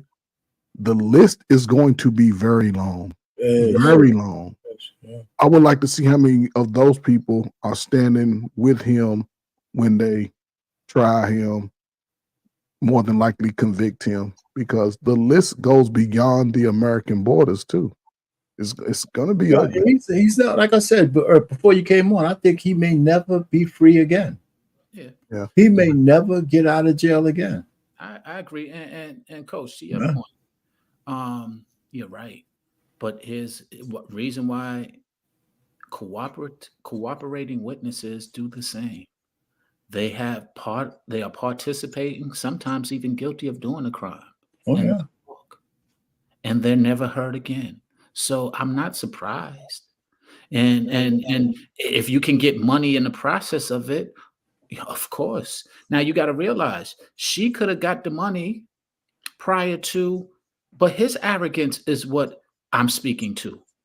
When I speak to after the fact of giving up the money, I'm still standing, and him still and then him putting out this statement that they're assassinating my character and this, that, and another. Leave well enough alone. But no, he could not. His arrogance could not allow that. And this is what I'm speaking to and why we're having this conversation today. It's because his arrogance. And that's what I'm speaking to. I'm not speaking that she didn't do anything, blah, blah, blah. Cool, whatever. We could go into a lot of rabbit holes with that. Yeah. Point being, do you think it was just her, this catalyst for the FBI raid and all that? I think she might have been. I think that's the visible sign, but I think there was more going on that we don't know about. There were other artists, female artists, who came out to say that Diddy, had been involved in things like this, that they even said that they had seen him put his hands on her, and some members of Danity Kane came out, and we're gonna shift gears a little bit, because with Diddy doing all of this, Diddy is what, 52, 54? 54. 54. So 54, and he is now at a point where he is locked up. They talk about the conditions that he in is less than all that. But you're 54 years old, you have your children. Again, it's pathetic to me, because as an adult, you continue to do continue to just dwell in your wrongdoing and not thinking that wrongdoing is not going to be the answer to what's going on with you. But I want to play this video because this guy, Gene, he talked about all of this information actually coming out in September, and now it's September and it's, actually here. But he also talks about, where Diddy got this from, because you're 54 years old. You've been doing this for a long time.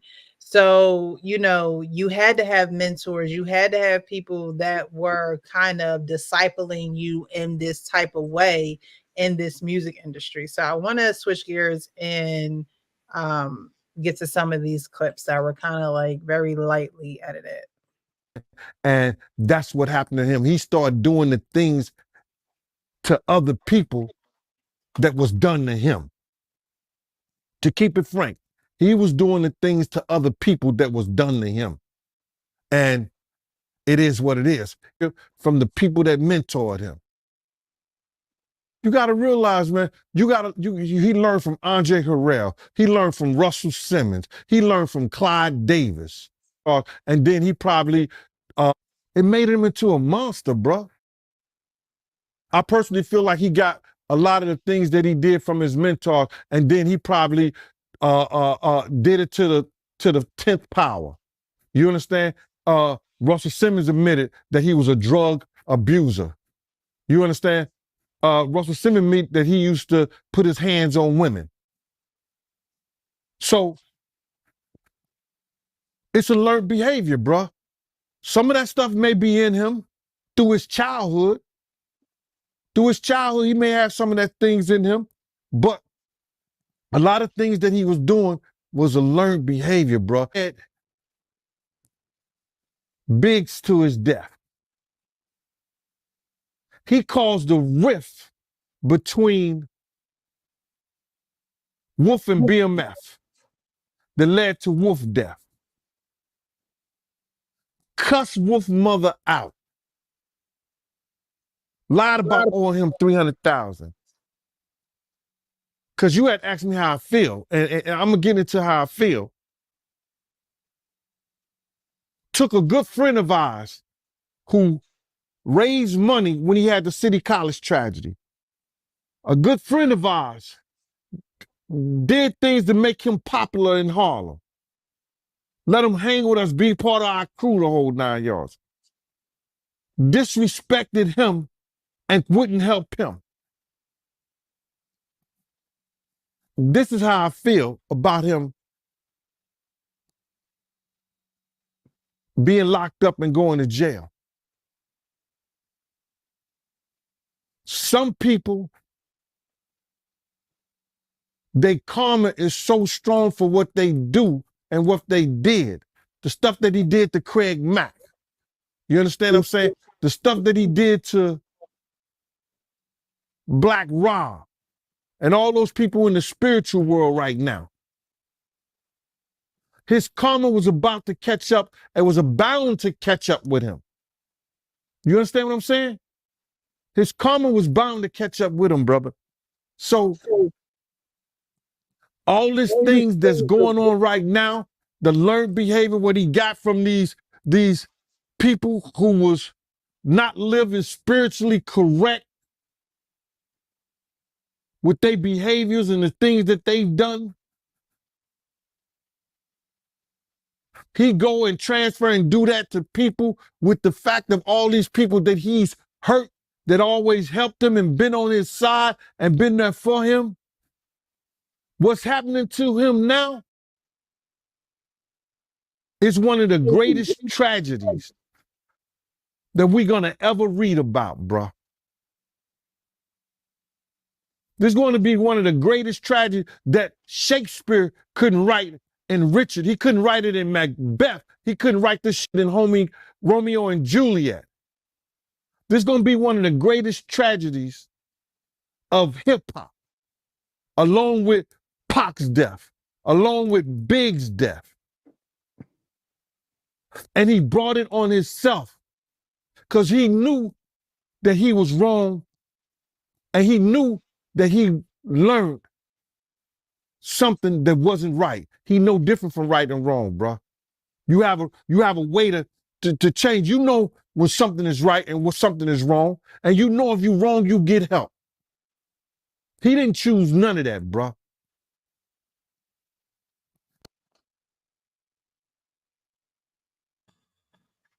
So, two questions. Why don't y'all think he didn't get help and stop what he was doing? I mean, it's Diddy. You have a lot of money.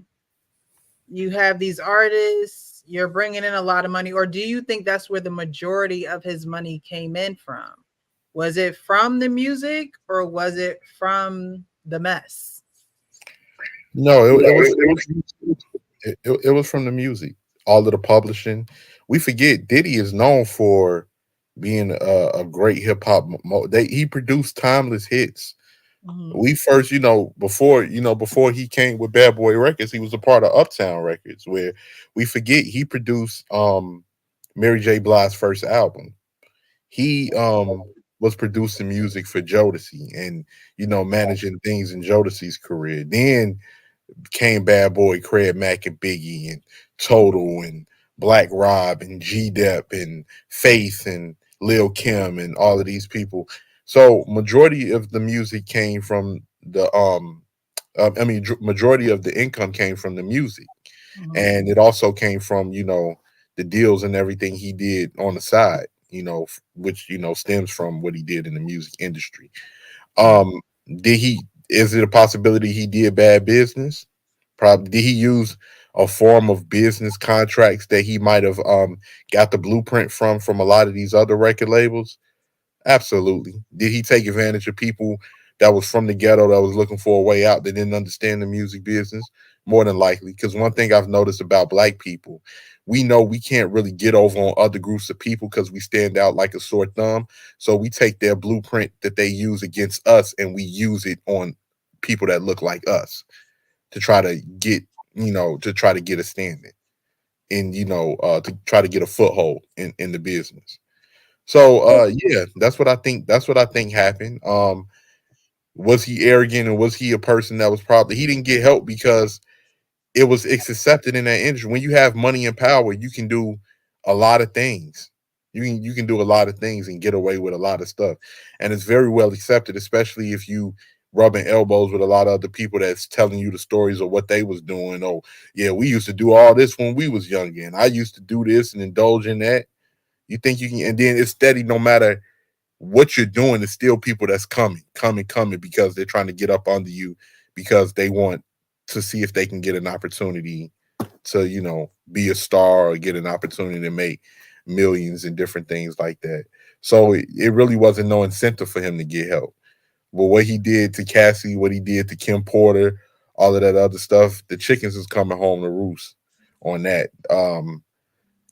You know, but I just think me personally, I just think it's a lot of misinformation along with some truthful information. But it's a lot of other people that's involved as well. Miss Precious, could you ask that question again? Why don't you think he stopped?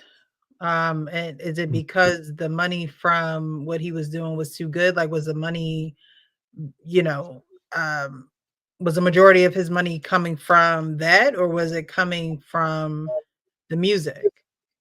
Or because, I mean, he used it as a business model, or was it just all part of the business? I think, well, one, the reason why I believe he didn't stop, because like all people that dibble and dabble in any criminal activity, they become greedy. You get away with it a few times, then the more you get into it, the more exciting it becomes, and you just become greedy. You get caught up in it, you consumed by it. But outside of music, listen, and call me whatever. I done bought every cologne he done put out. All of them are fire. I like them all, and he has clothes. He's been in the clothing industry for a very long time, and his clothes sell very well. Well, they were selling very well. Now you can't really get too much of anything of his, but at least 10 or 15 years he's been, in fragrances and clothes.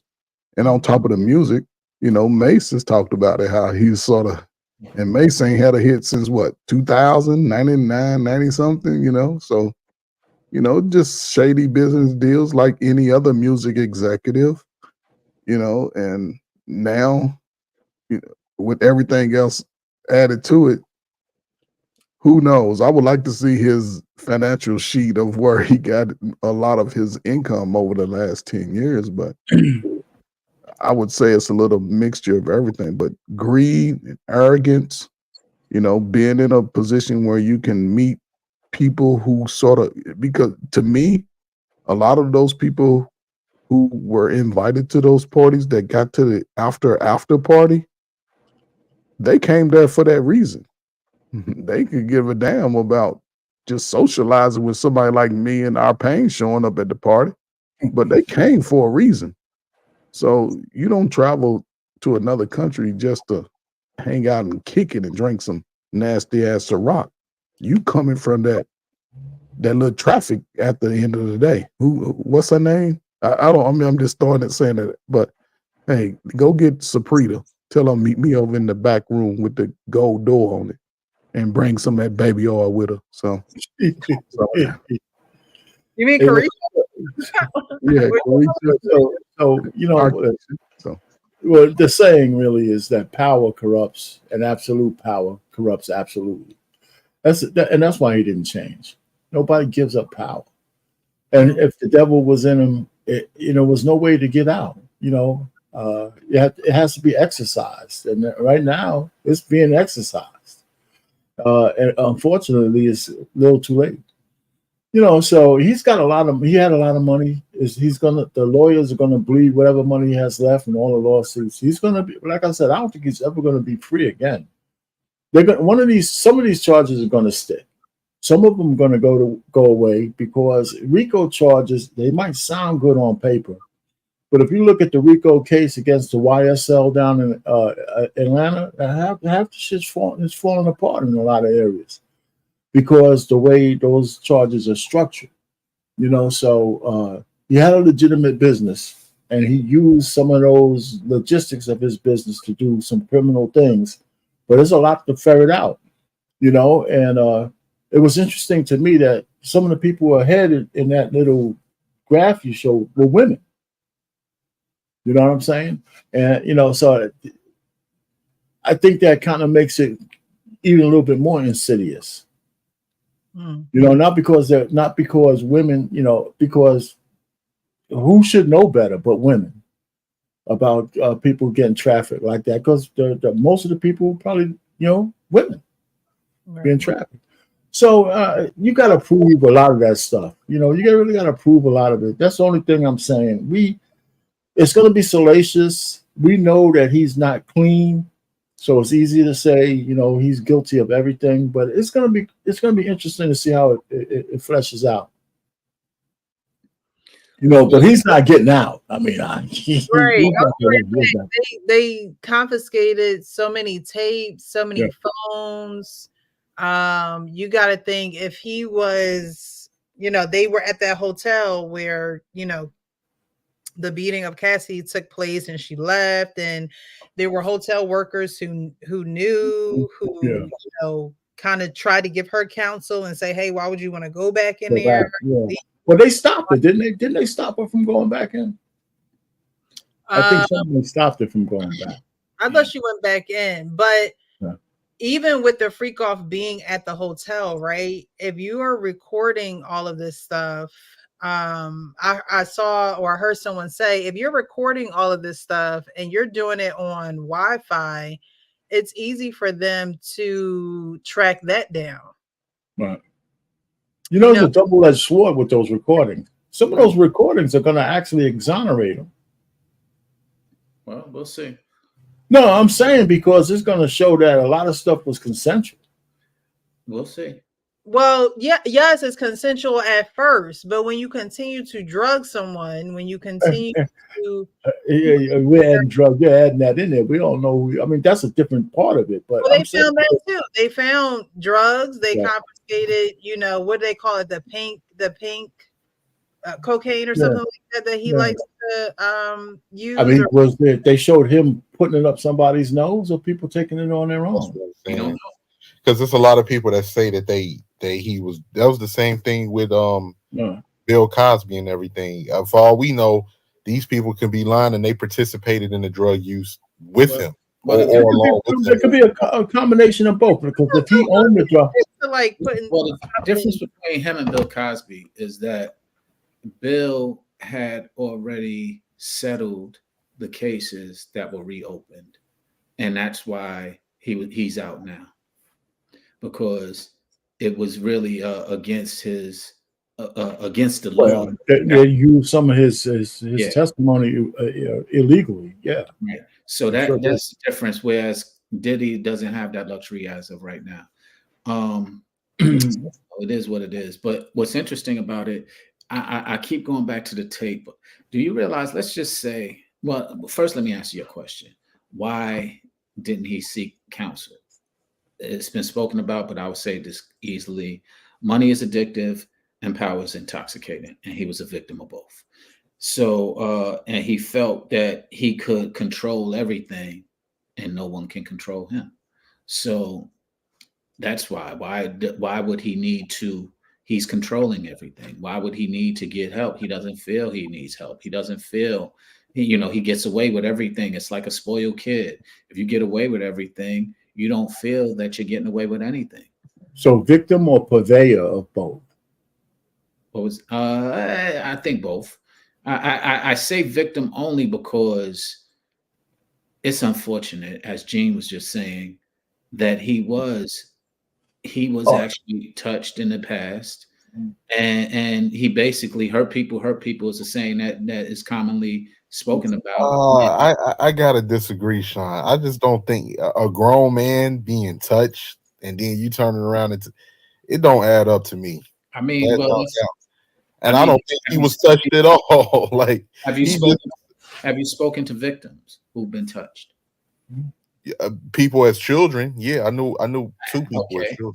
Now, you have no free will as a child. You can't really defend somebody off as a child. As an adult, a grown, unless like from my understanding, unless you're like in prison, or maybe it goes back to what Miss adults in prison. Have you spoken to any of them? It was my question. You said children you've spoken to. Have you spoken to any adults that have been touched? No, I never knew any adults that have been touched. Okay, well, he might be one. And not to excuse. So you've spoken to some adults that's been touched? Yeah, absolutely. Yeah.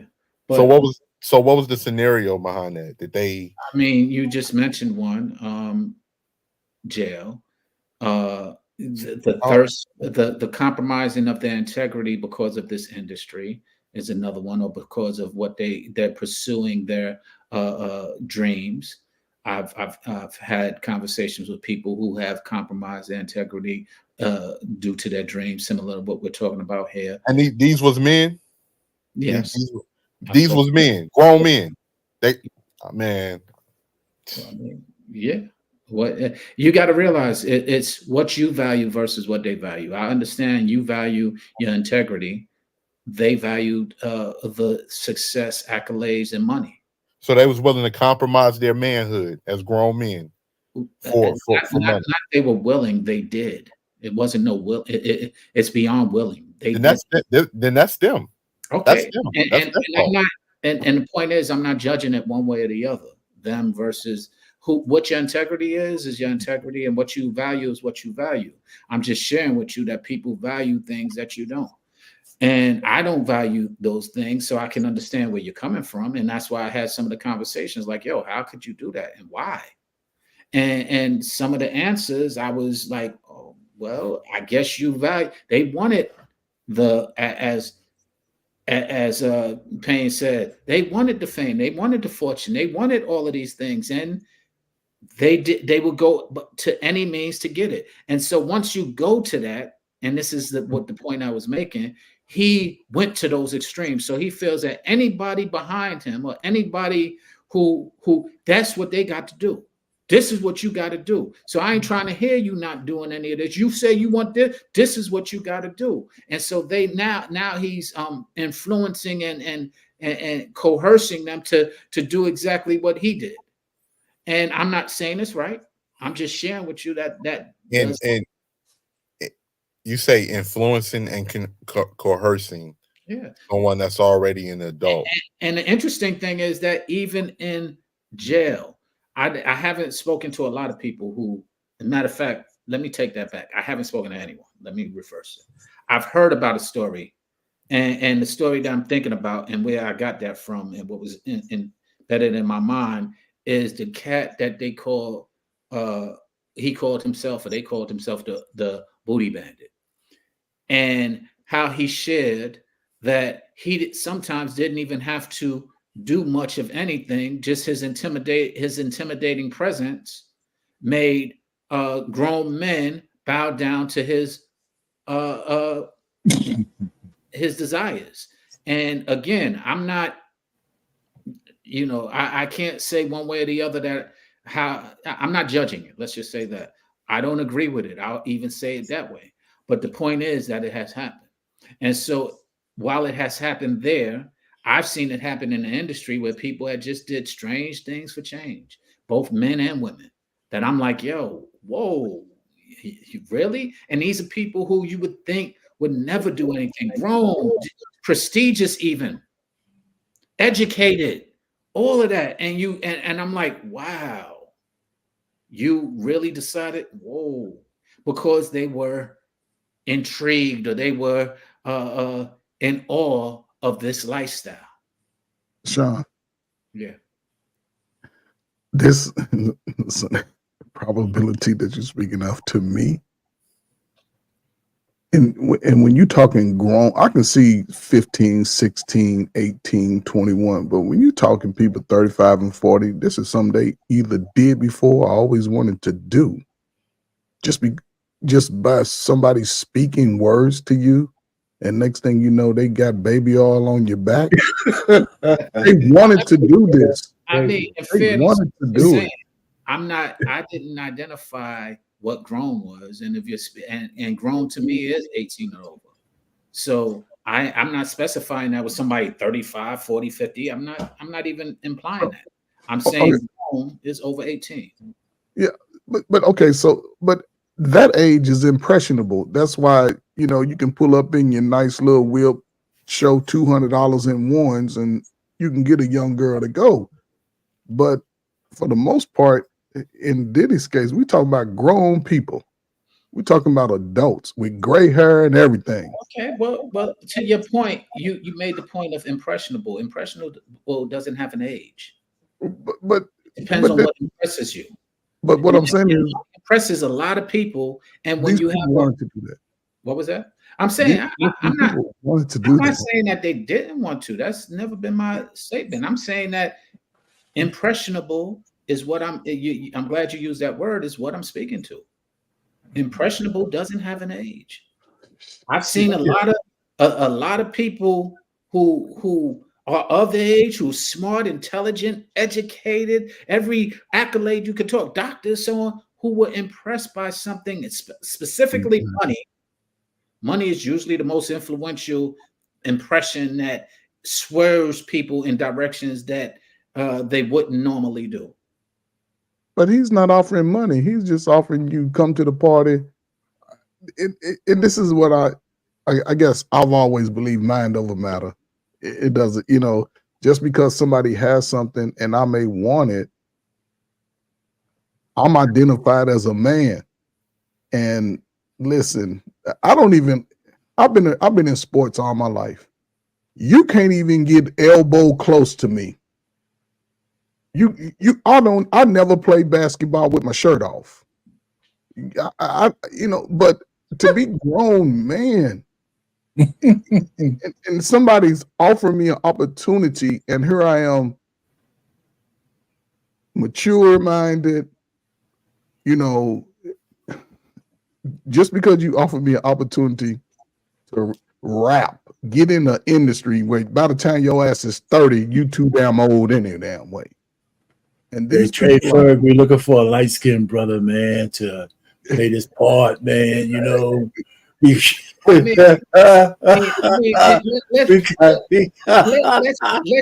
glad you went that direction, Payne. I'm glad you went that direction, Payne, and I'm going to use it to you, Coach. Fur. If somebody came up to you, hey, coach, I have an opportunity to be in a movie for you to just, I want you to stretch it. I just want you to be a coach in this movie. I like the way that you're able to, your visual, you're able to do that. And the movie position, just for your cameo, we're going to pay you $1 million. Now, again, you're not an opportunist. That's what you just described. And it's not always that money is intriguing to you. I get it. But if that just so happened to come your way, hey, I got a position for you, a cameo in a movie, because I seen you coaching and I want that tenacity and I want the realness of it. And I want you to be part of the movie. And, it's not a big role, but it's a role that pays $1 million. You have some speaking parts that you might need to do. Go on, get to it, Sean. Baby, get to it. I'm a salesperson. So the point is that sales right, bro. That person with that and I accomplished getting what I need. Sean, get to it, man. I just asked you a question. Y'all was too busy listening to me again. But okay, so what is okay? So would that be intriguing to you? Okay, yes. If you giving me but now you coming with the umbrella of it. There's a possibility for me to be in the movie. Now I need to see the script. I mean, it's a legitimate. You can't leave that out, Sean. I gotta see the script now. You just finished saying yes, you're interested. I just told you I'm interested. I'm interested in the yes. Now But now I gotta see the script. You got the script. It's exactly what I said. I'm reading through the script. It's I gotta exactly take my shirt off and hug Sean. No, I ain't doing that shit. No, it does. That ain't part of the script. That's something you put in. What I'm saying, man, what's the dynamic? It says you got to go to a Turkish bath and be naked in there with that. In the Turkish. No, I ain't. Put a caveat in the script. Seeing that y'all put a caveat in the script, let me put this as a caveat. You have to. You have to. There's going to be a scene where it's going to be where you're going to show your skills, and it's going to be shirts versus no shirts. So you got to be on a no shirts team. As a coach or the player? No. The scene is that he's now coming in. They're playing a pickup game. He's still a coach, but they're playing a pickup game. He's participating in it to show how he got to being a coach. Again, I just said I never played. When I played shirts against men, I was always shirts. Right. For me, that was something that was. I never wanted a man's. Listen, outside of my father and my. That's why I didn't wrestle. I never wanted a man's bare skin to touch me on my arms, on my back, on my chest. None of that. Exactly the same way. I'm exactly the same way. I agree. So I would lose out. Why I say that is because you two are rare and very unique, and I commend you for it, than the average person. It's not rare, Sean. Okay, maybe in today's generation, guys would do that, but I just told you, gray beards. A lot of gray beards is going to take that $1 million to be in a picture. Just all they have to do is have a shirt off. You two are not. I understand it. I can respect. But that's not a compromise. Like no. See, Sean, you're soft shoeing the thing, man. You don't want to get to the point. It's got to be a question. It's got to be an ask for that money. You got to ask a person something that they won't normally do. So we got to go Brokeback Mountain style. You can't just leave it out there. No. Until today, I did not know either of you would not go and play shirts off in any capacity. It's only playing a basketball game with your shirt off. Wait. Both of you said that you would not do it. I respect that. I'm trying to tell you that people do it for no money and being offered $1 million to do it. No. I didn't say. Listen, if I got $1 million, looking like a true. I'm sorry. I used to like that song. Little kid. That's a whole nother meaning now, wasn't it? I'm sorry. Man, she at least those bruises ain't on her. To turn down $50 million 4 times. Sean, listen. 4 times. Just to protect my integrity and that virgin hole I was telling you about. Right. Because P. Diddy be wanting to party. And you gotta tell him no. You got to tell him no. I did. I did. See, I got the receipts for everything I'm telling you. That's why I can say them so freely. I've had the point. That's I'm glad you did that. Ferg was trying to tell you. Okay, I already know that. But what I'm trying to tell you is Cat Williams is rare like Ferg and like myself. It ain't rare.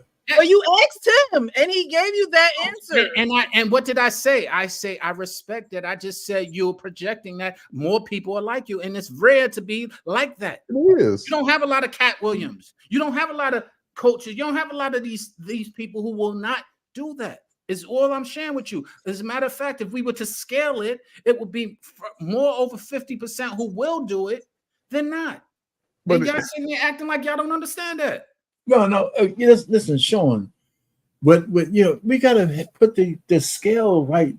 Cat Williams talks about his virgin booty hole. There's a lot of men who wouldn't compromise themselves for that. That's what Cat Williams just said. He said he ain't taking no money for that. A lot of men in his position. It don't have to be in his position. Let me tell you, the majority of heterosexual men are not going to give up their booty hole for money. I agree with you. They probably aren't heterosexual. But that's a whole different story then. I'm trying to share with you the story that it doesn't know heterosexual, if that's going to be the caveat, doesn't exist as often in this industry. So a lot of people leave the industry because they don't want to deal with that. I left the industry because it's a shallow industry and it has a lot of those elements. I did it by choice. Not everybody does that. Who has opportunity? We know not everybody does that. But the people who do that can't come back and claim that they're victims. The people who actually compromise themselves can't come back and say they're victims. They make choices. I agree with that. That's all. That's the whole point of this whole conversation. Us windmilling back. That's the point then. So, Sean, let me ask you this real quick. Yes, sir. Were you ever offered a role in any capacity to compromise yourself? I wasn't offered a role to compromise myself. No. Okay. But have I seen it? Absolutely. Have I seen people who have taken it? Absolutely. Everything that Cat said when he came out with it, I was in total agreement with. I understood it. I clearly saw it. And people were like, oh, no, he shouldn't. And no, he didn't. And this didn't happen. I'm like, yo, it ain't Monique. It ain't far-fetched. Everything they speaking about. But everybody takes the position like, oh, no, it's a money grab. They want attention. And I'm like, no, they just speaking the truth. I'm sorry, they're exposing the truth. The truth existed. They just exposed it. Yeah, you're correct. I just think that I don't know. I think let's just put it real world. I think Jake Gyllenhaal and Heath Ledger took a big hit for doing Brokeback Mountain in their careers until he did Batman, which he was absolutely fantastic in. I think that it took him a while to get that stigma of. Because you have to. This is no way. I just the whole thing just kind of is repulsive. I mean, I never watched the movie. I just know enough about it. But the fact is, I think it hurt their career. I think it hurt their career a little bit. But Jake, he bounced back after a couple of years. But every time I see him, I think Brokeback Mountain. Like I said, I've never seen the movie. I never seen Precious. So I have never seen Precious either. I didn't want to see it. And I hear a similar. Oh, not you, Precious. No, not me. I know not me. See in this box. I know y'all ain't never seen me. Y'all never seen the movie? That's like people saying I ain't never seen I couldn't watch it. I didn't watch it on purpose because I knew what it's about. I didn't want to see a movie about that kind of abuse. I didn't see any kind of entertainment value in watching something. I've never seen it. Everything don't have to be entertainment. I've never seen that. I'd never seen Brokeback Mountain, and I was tricked into seeing that movie. I forget what it's called now. Twilight, Moonlight, something like that. It won an Oscar or something. and I was tricked into that, and I was so mad at the end when I found Why out. that? You mean the vampire movie? Nah, it was. Remember they had that mix up on who won the Oscar of Best Picture. He said the wrong movie, and it was Steve Harvey. No, not Steve Harvey. No, I can't remember. They said the wrong movie, and they was like, "Oh, wait, it's a mistake. The right movie is so and so." Well, it was something with a moon or something, and it was about growing up in our community. And I forget what it's called, man. But it was basically two hood guys who grew up in the hood street, and they wound up doing a boat mountain. Moonlight. That's what somebody's saying, Moonlight. And I was tricked into that. And it won an Oscar? It won an Oscar of the Best Picture. And it could have been and that's who starred in it. And I literally, man, that was tricked into that. And it's funny because the plot of the movie don't happen till the end. So I'm looking at the whole movie like, what's so special about this? What? Yo, why are people raving over? Why did it win the Best Picture? This, that, and another. Because the Academy is they pump the alphabet stuff. So right, and so when they exposed it, I was just mad. I was mad at the person who told me, "Nah, you need to see it." I was so mad. What you see, you can't unsee it. At me. What you see, you can't unsee it. Yeah, he was just. They told you you need to see it, but did they tell you that there were going to be scenes like that? And no, they didn't tell me. I had just heard about the movie winning or being nominated, whatever it was, and I was speaking to one of my people. I'm like, "Yo, you talking about this movie? I don't even know. I never seen it." And when I said that, he said, "Oh, you should see it." I didn't know about the movie. He was grooming. See it. It's a good movie. I heard. He was grooming him. He was grooming you. And all through the movie, y'all, Sean was a victim. Yeah. He was you up. And all through the movie, I just kept on thinking, willing like, participant. what's so special about this movie? Ain't nothing special. Did y'all watch it together? Hell no. It's just some funny thing, man. You're touching a sensitive spot right now. That's funny. So, I was watching a movie. I went to a movie to see Alexander the Great when they had Colin Farrell and those guys, and he was talking. That's back in the old Greeks. They were all like gay and stuff. So I'm in a movie. It's crowded, right? So I was thinking I'm gonna go see a war movie. Him conquering the Peru. So him and his apprentice and these guys, they started talking to each other, right? And they started talking about how they love and how much in love with each other they are. And it just came. I said, what's going on here? What's going on? I said, yeah, just out loud. It was like, I just said, what's happening? People just started laughing because they were like saying love stuff to them. I said, and then the movie turned into like this big gay fest.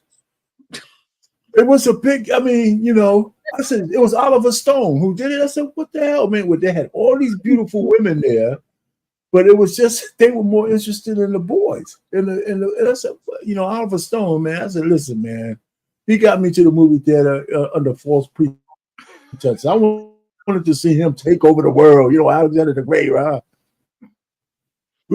Taking over. The Holy Saving Grace. It was Rosario Dawson. Oh man, that's hilarious. That shit's yeah. I guess we talked about Diddy and all these influences that he had in his life, prior to being at the age and still doing this stuff. But they ran into Clive Davis on the street and they asked him about Diddy and see what he had to say. Oh, wow. Interesting. Yeah. People are curious about the status of P. Diddy. Status of what? P. Diddy. Who? Diddy. John Cohen. What do you make of that situation? I don't recall. No comment from Clive Davis on P. Diddy.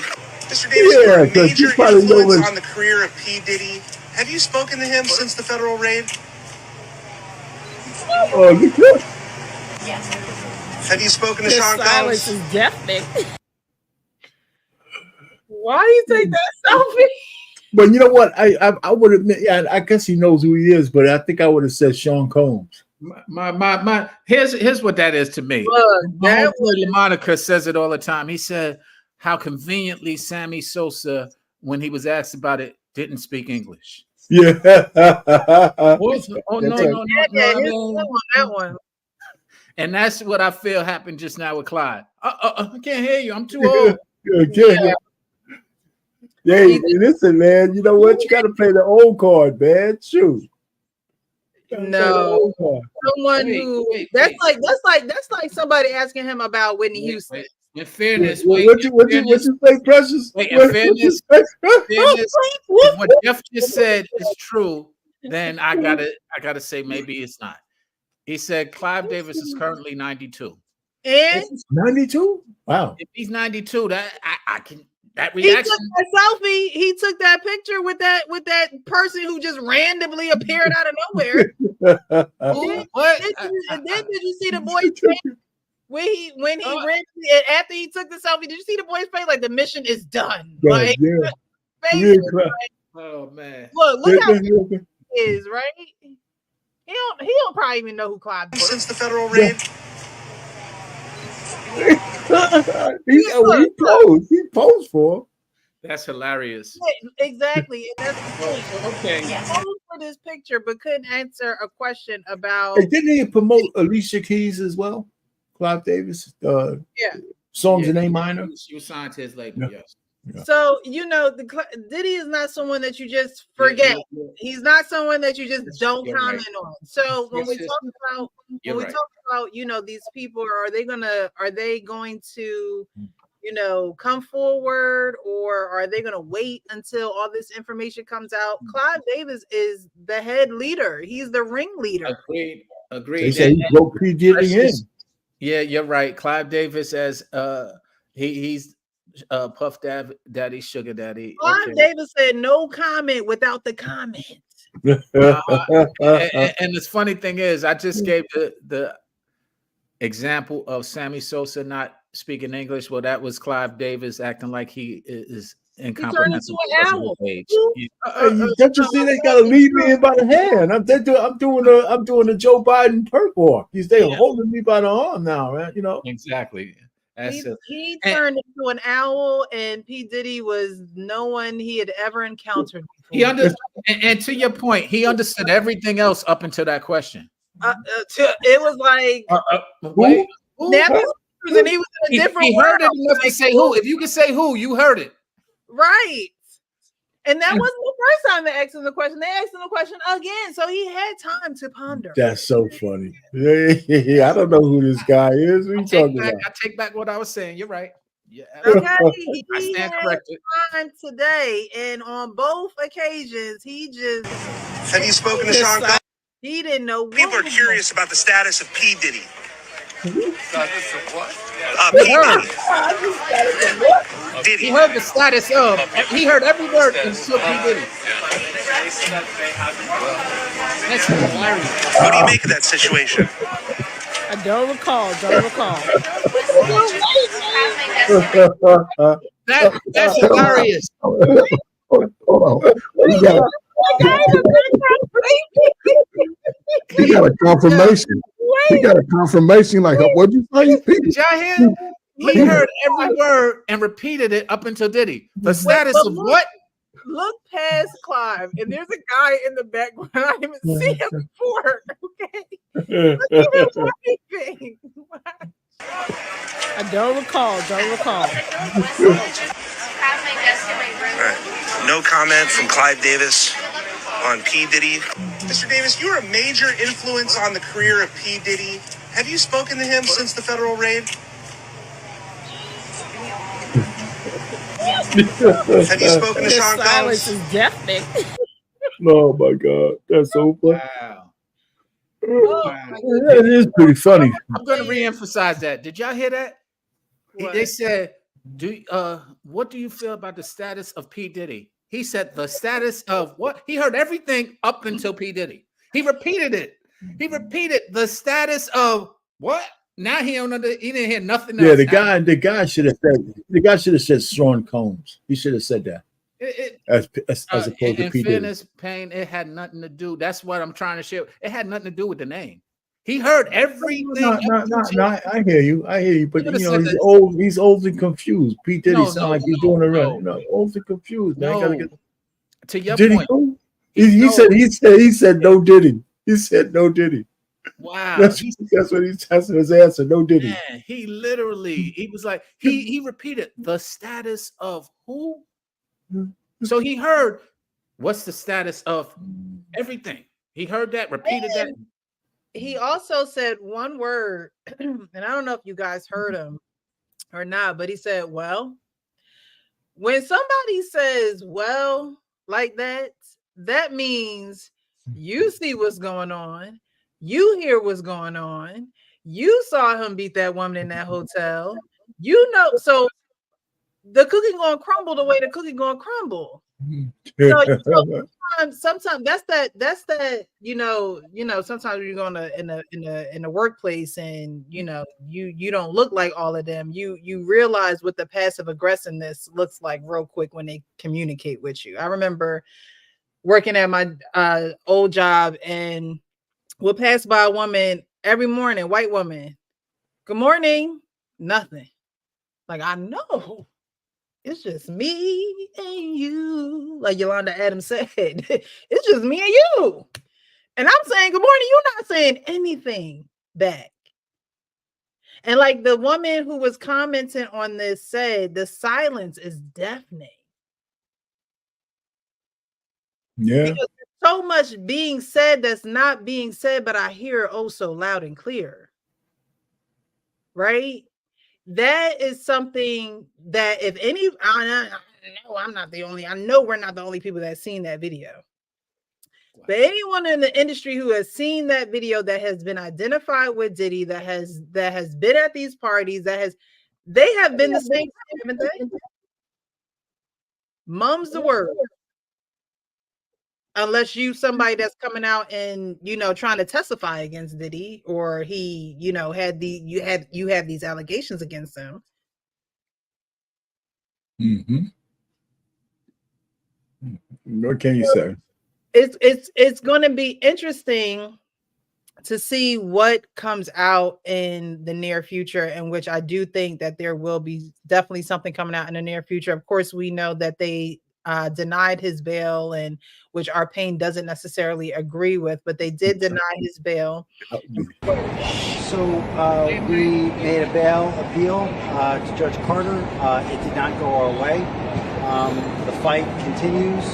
We're not giving up by a long shot.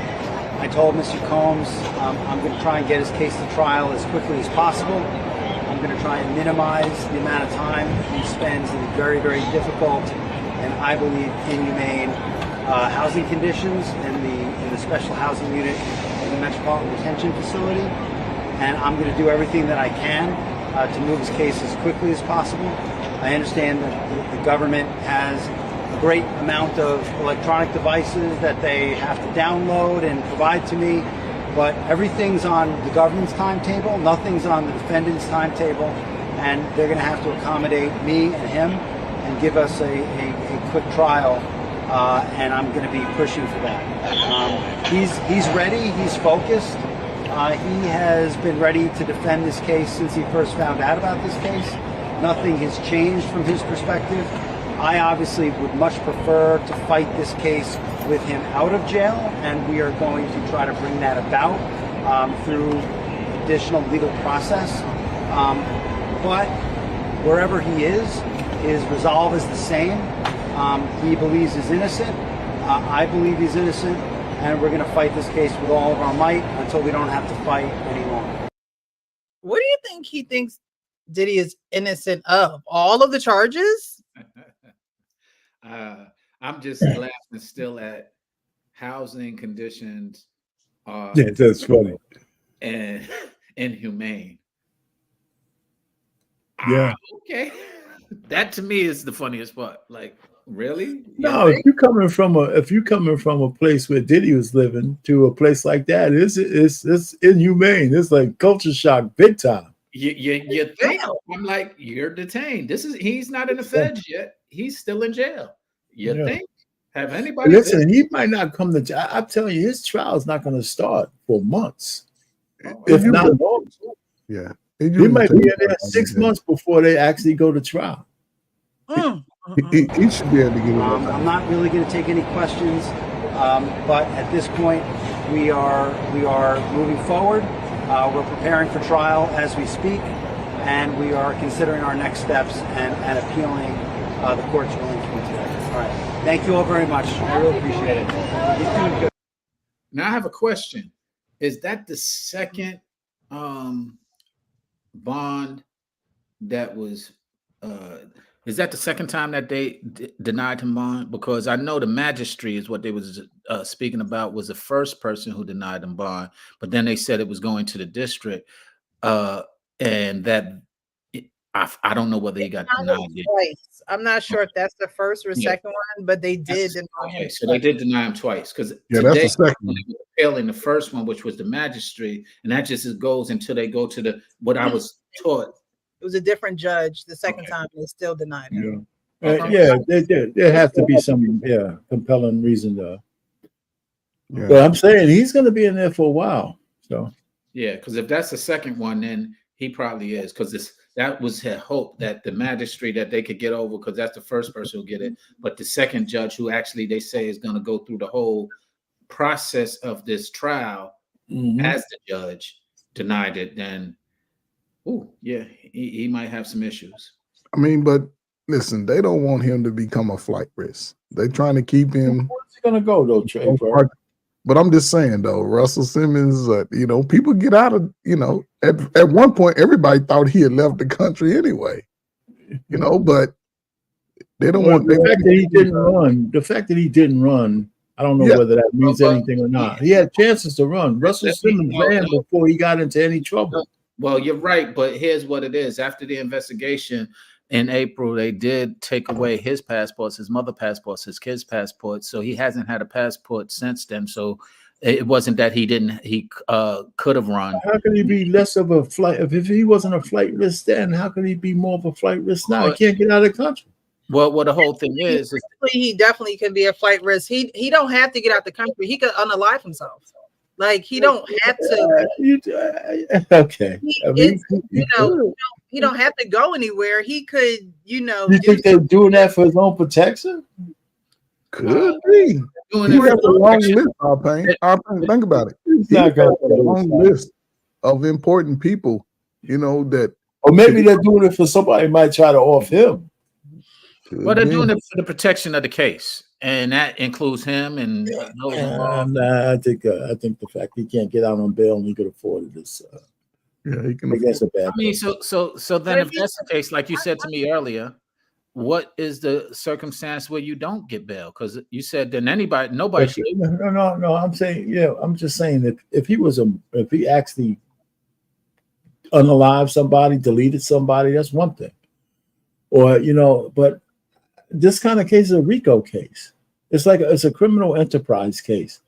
Of course, he's not going to start sex trafficking again. I mean, he's got so many eyes on him.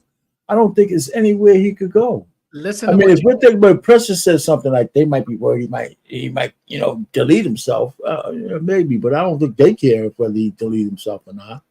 Well, Payne, listen to what you just said. What RICO cases let people out on bail that you know of? I don't know a lot of different RICO cases. I know the one down in YSL. They ain't all in jail. Some of these guys, if they were able to make bail, did. But I'm not sure if everybody. Young Thug is Puff. He's still in jail. Okay. How about the other guy? How about the guy who? They're not Puff. I'm just saying, Young Thug is the Puff in that case. Yeah, but they have other people. It's a RICO case. There's a whole bunch of defendants on it. I'm not disputing that. I'm saying Young Thug is the Puff. No, I hear you, but I'm just saying if it's a RICO case, if it's a RICO case, it involves more than one person. It's a whole list of people. Well, is this a RICO case? I thought this was a sex trafficking Now, case. this is a RICO case. This is a RICO trial on this thing. I mean, those are the individual things, but they're saying this thing is a criminal enterprise that has all these sex trafficking as one of the crimes under the of the thing, and some other thing. Racketeering and transportation to engage in prostitution. So pretty much, you know, Yeah, by lack of other terms, that's what it is. Trafficking, labor, sex, money, drugs, all of that. So my question is, Payne, to you specifically, who had those charges that were? Well, what I'm saying is, I don't know, I don't have an example to give you, but the point is, the fact that they even put a number to a bail means that they actually do give bail. Sometimes it says no bail, and you don't even have a chance to even put anything up. I don't. This is my point. No, we're what cases that have? I don't know. They don't usually give them bail in this circumstances. Is all I'm saying. Well, okay. I don't have no proof to dispute what you just said. So,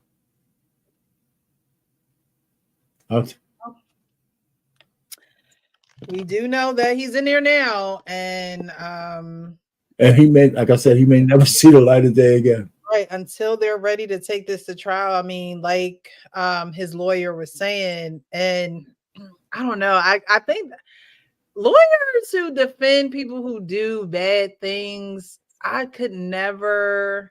I couldn't do the job.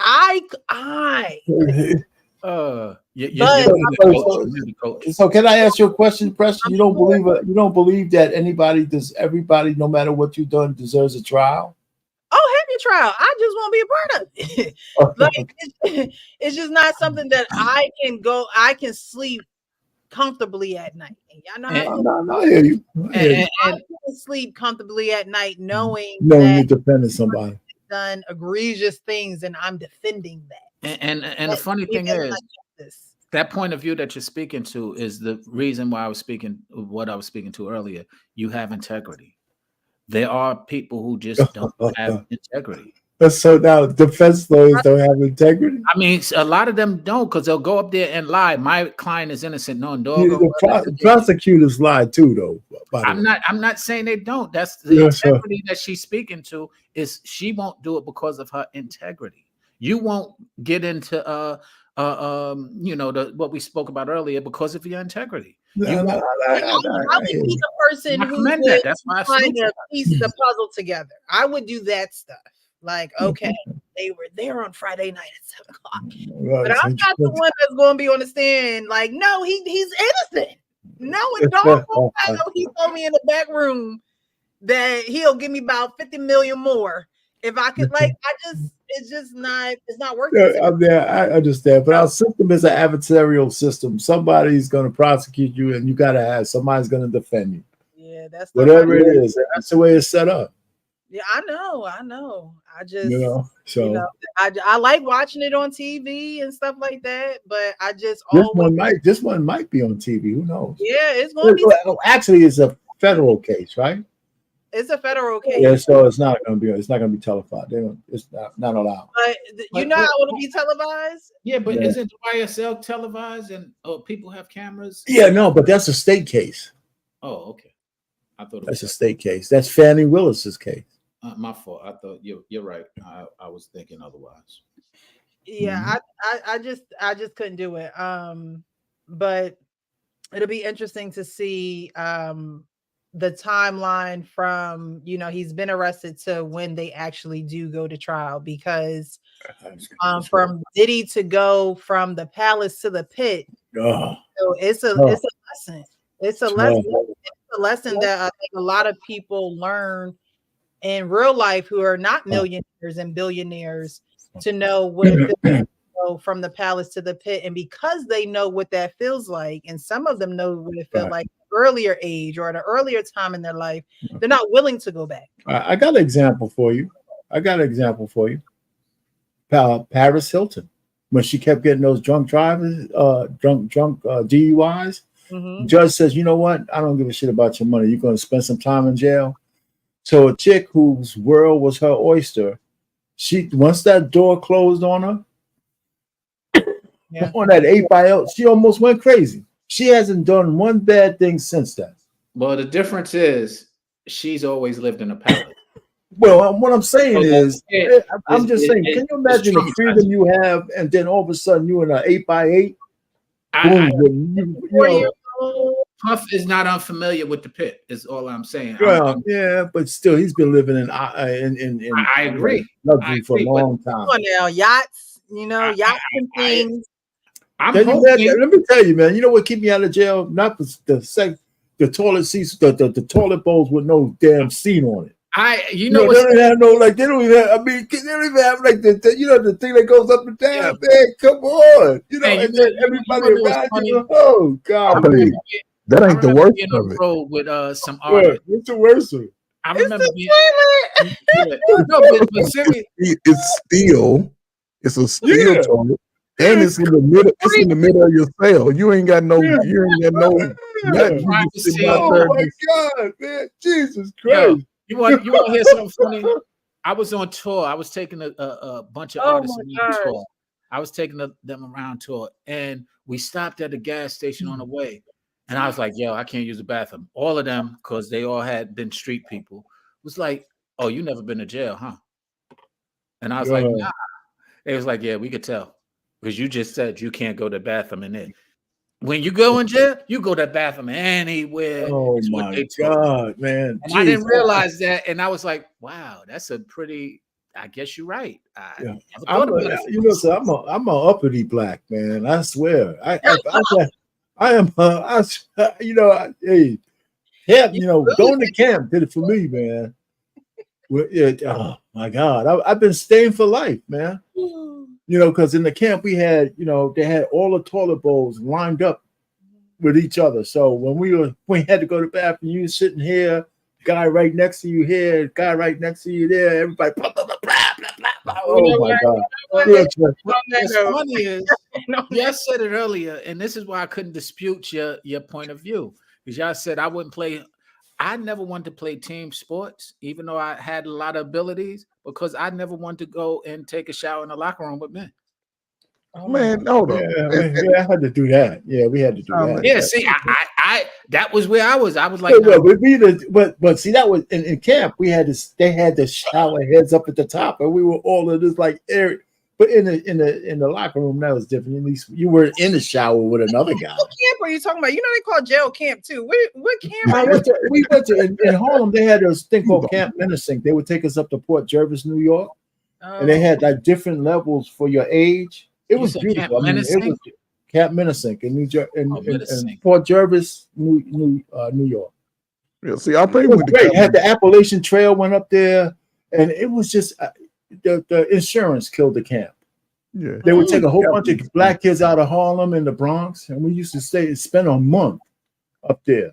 Yeah, and I did it for like 6 years when we were young too. I first went up there, I was like 9. I went up there until I was like 14, 15. No, and I agree. I've definitely matured out of that. But the point is, when I was younger, that was something that I never really. It reminded me of jail, and I just, I come from a building that everybody was criminals. So I'm like, nah. I ain't trying to, I'm good. It's a different mindset, man. I never thought that when me playing football and us taking showers as a team that anybody was. Yeah, it's a different time, man. That was the norm back then. Even as a young boy, everybody looked at each other as man. We respected that space. It wasn't no wrestling, no, yeah. So like now, I didn't know. I didn't have the experience to know a lot of the high school. You couldn't get into sports in my neighborhood until you was in high school. So it didn't like it had Pee-wee leagues and all of that. We played football, but we had to borrow people equipment, mix and match, because we couldn't afford, a league type of equipment or structured type of organization. Where you grew up at, Sean? East New York, Brooklyn. In New York? Oh well. East New York. It's a section of Brooklyn, specific. But the point being is that was just what I grew into. So I could understand what y'all was saying, because I didn't realize certain things until I got older, like that was even an issue. That was hindsight that I came to that conclusion. So did you play ball? Did you play ball shirts and the skins and you was the skin? Nah, that was never that. I didn't learn that until I was in California. I never even seen that until I was in. I lived in New York. I was always There was never no shirts, shirts and always skins. shirts. It was if you took off your shirt, that was your prerogative. You're right though, Sean. I mean, I think maybe a couple of times you couldn't choose if you were on a team. You had to have shirt off. But I never. After that, I said, you know what? I'll wait till the next game. I just did. I don't even want to see men's feet.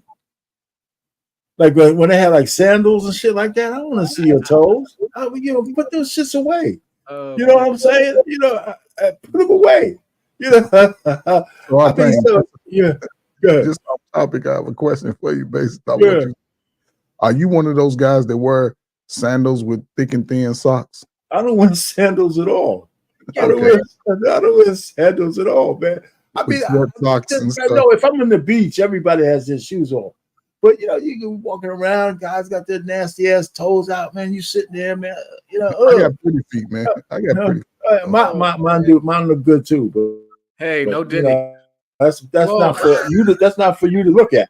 You know what I'm saying? What do you guys say to the people who are like, well, Diddy was just being nasty? I think Boosie came out with a video. He was just being nasty. Yeah, and he was pretty much saying, what's the difference between men flying women out that they have sex with? Would they be charged with trafficking and things of that nature? There are men who are coming out pretty much saying, why is Diddy getting charged when he's just being a freak? Difference is what's the difference, John? Is that he's taking them to places to have sex with others, as opposed. That's what they just said. They just said, well, if you flying a girl out, you're flying her out so you could have sex with her. With her, but not you're not flying her out as a proposition of your homeboy. Like with Tupac case, for example, the reason why he got locked up wasn't because he messed or he did that to the girl. It's because he allowed his homeboys to do that to the girl. People who was in his hotel room. And so that's kind of where the difference is that he played, I don't got nothing to do with that. But if you send somebody out and then they come in and there's a whole bunch of dudes in there. That's different. So if you send them to a party and you're thinking that it's just for you and I, but turns out you trying to coerce or influence her to be like, this is what we do. This is my man. Man. That type of scenario turns into quote unquote a possible trafficking. Well, the other part is money being exchanged for those services too. What's being exchanged for those services? And that's what's in a lot of cases, money is. No, I'm saying, that's got to be a part of it too. Yeah. So Boosie, you're right. If it's just her coming out to see me or me coming, now there used to be like some issues.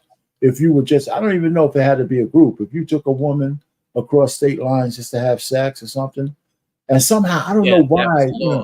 It was Jack. I think it was Jack Johnson, the boxer. The Mann Act. The Mann Act. He called it the Mann Act. Right, and he was arrested because he took his wife or a girl that he was actually involved with across the state line, and it was illegal for a black man to do that with a white. Some of those laws are draconian, and some of them are erased, but some of them are still there. You got to be careful. That's all I got. Absolutely. Yeah. That's what I don't know. P. Diddy's he's dirty. He actually is dirty. But is he criminal? That's the whole thing. We gotta, so it's a thin line. So I think a lot of those charges are gonna go. I think a lot of the charges are not gonna stick. Well, this is the way I've learned about feds, and this was what we were talking about earlier. When you get to this point and this stage, they're not going away. 90 plus % of the time. Yeah. So to your point, that 5%, it does exist, but they got enough stuff trumped up against them that some stuff is going to stick. But I think that they're telling their side of the sometimes the picture tells more than one story. It tells your story and it can tell my story. Right? So I think a lot of that stuff is going to come out during trial. It should be really interesting. I agree with you. I just don't have that much faith in our justice system personally, especially under these circumstances and historically, that I feel positive about it, or that I feel any hope about it. Well, So, for Precious' sakes, he's going to do a whole lot of time so Precious could see well at night. Put Diddy away. Put Diddy away. She gonna say, no Diddy. That's funny. This title is No Diddy today, Precious. No, because you got to tell Diddy no. If you were to tell Diddy no, he would be in this by himself, right? That's exactly what Cat Williams said. And I love that he said that, because it doesn't just apply to P. Diddy. Like, it doesn't just, it should apply to any and everybody who knows that there's a bad influence, who knows that these people don't mean you no good, who knows that you ain't supposed to be there, it's the wrong place, wrong time, wrong setup, wrong everything there. And because there is some type of gain, whether it's monetary, whether it's a emotional, no matter what it is, you gotta tell them no. You gotta tell them no, because a lot of people talk about, well, these women willingly did these things. But there are some people, when you ask them, have you ever been to a Diddy party? Oh no, I ain't never been to a Diddy party, because I already know we'll go down to the Diddy party. You would think that would have been the verbiage of a TD Jakes. No, I ain't never been to a Diddy party. Why would I associate myself to a Diddy party? Yes, I may see him at an award show, and yes, we may cordially say hello. We may even give each other a hug, but that's as far as it goes when it.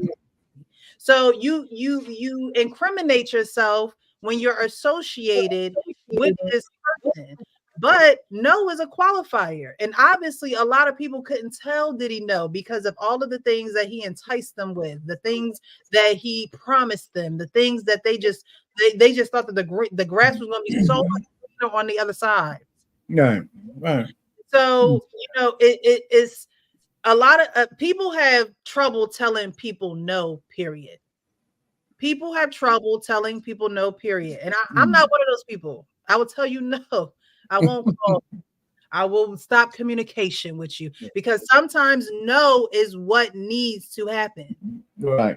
Because of greed, but because of selfishness, but because of arrogancy, because of ego, you can't be told no. And sometimes you need to sit with your no. And now Diddy is sitting with his no. And I agree wholeheartedly. And what you're saying is the reason why we have one accord here often, even between our pain and our debates, because we can say no.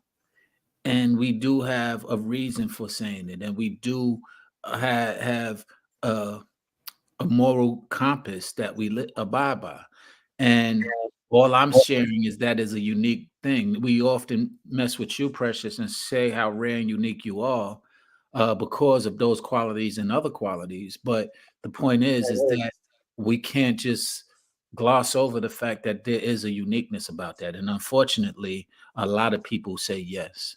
And that's the point that I always stand on. Like, yo, as much as you must, we won't say, we might not think it, but it exists, and it exists significantly, not even randomly. It exists significantly, because when you get into those stages, like you said, what was the word you just used, Precious?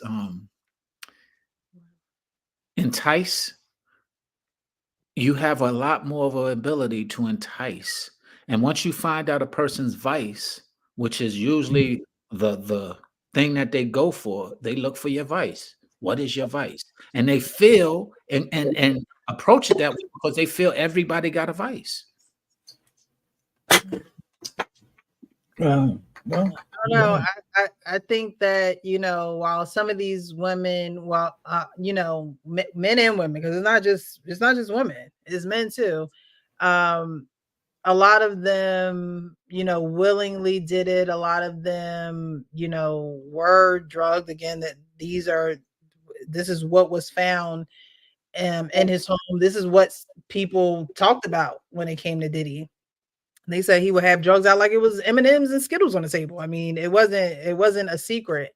Even Lecrae saying, him walking in there saying, "Oh, I'm big and bad. I can handle this. I can, don't think that I'm that saved that I can't, watch what my eye gates are, consuming, because we think that we have that much control over ourselves, not realizing that those things have more control over us than we have over us."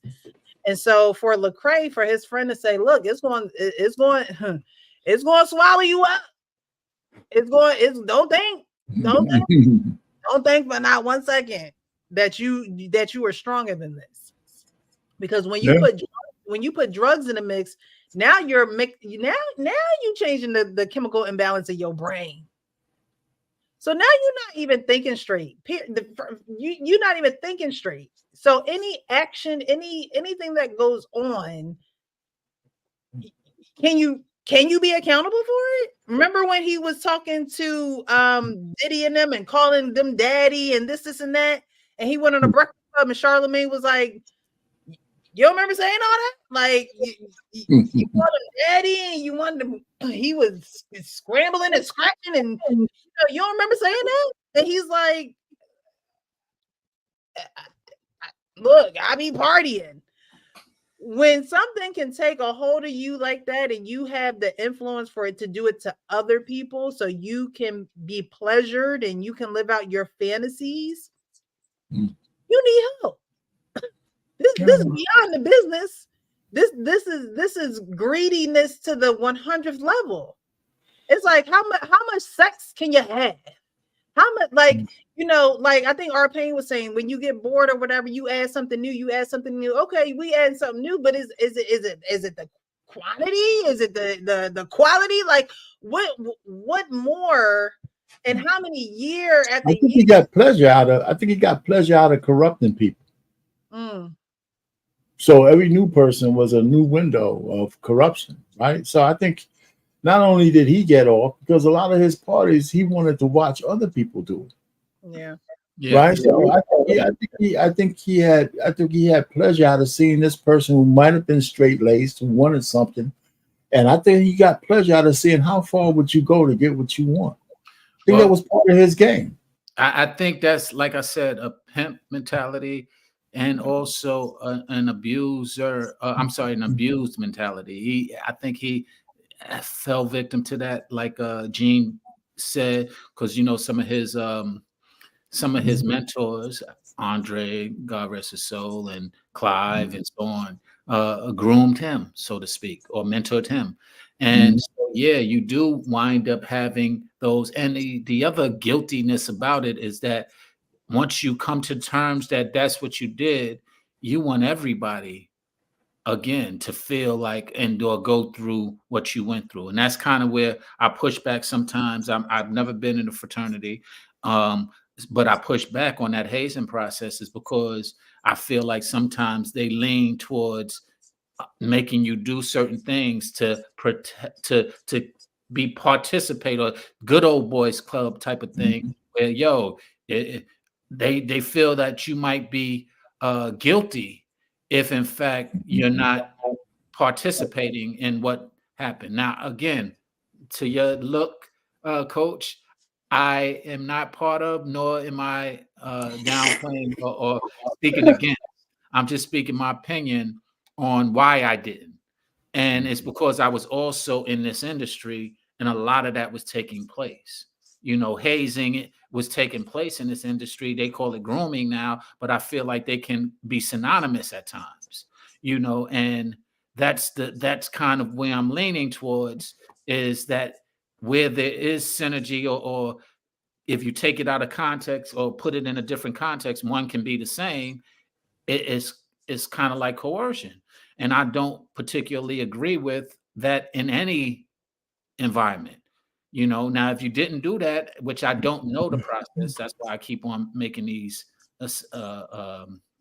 I'm making these statements with the disclaimers.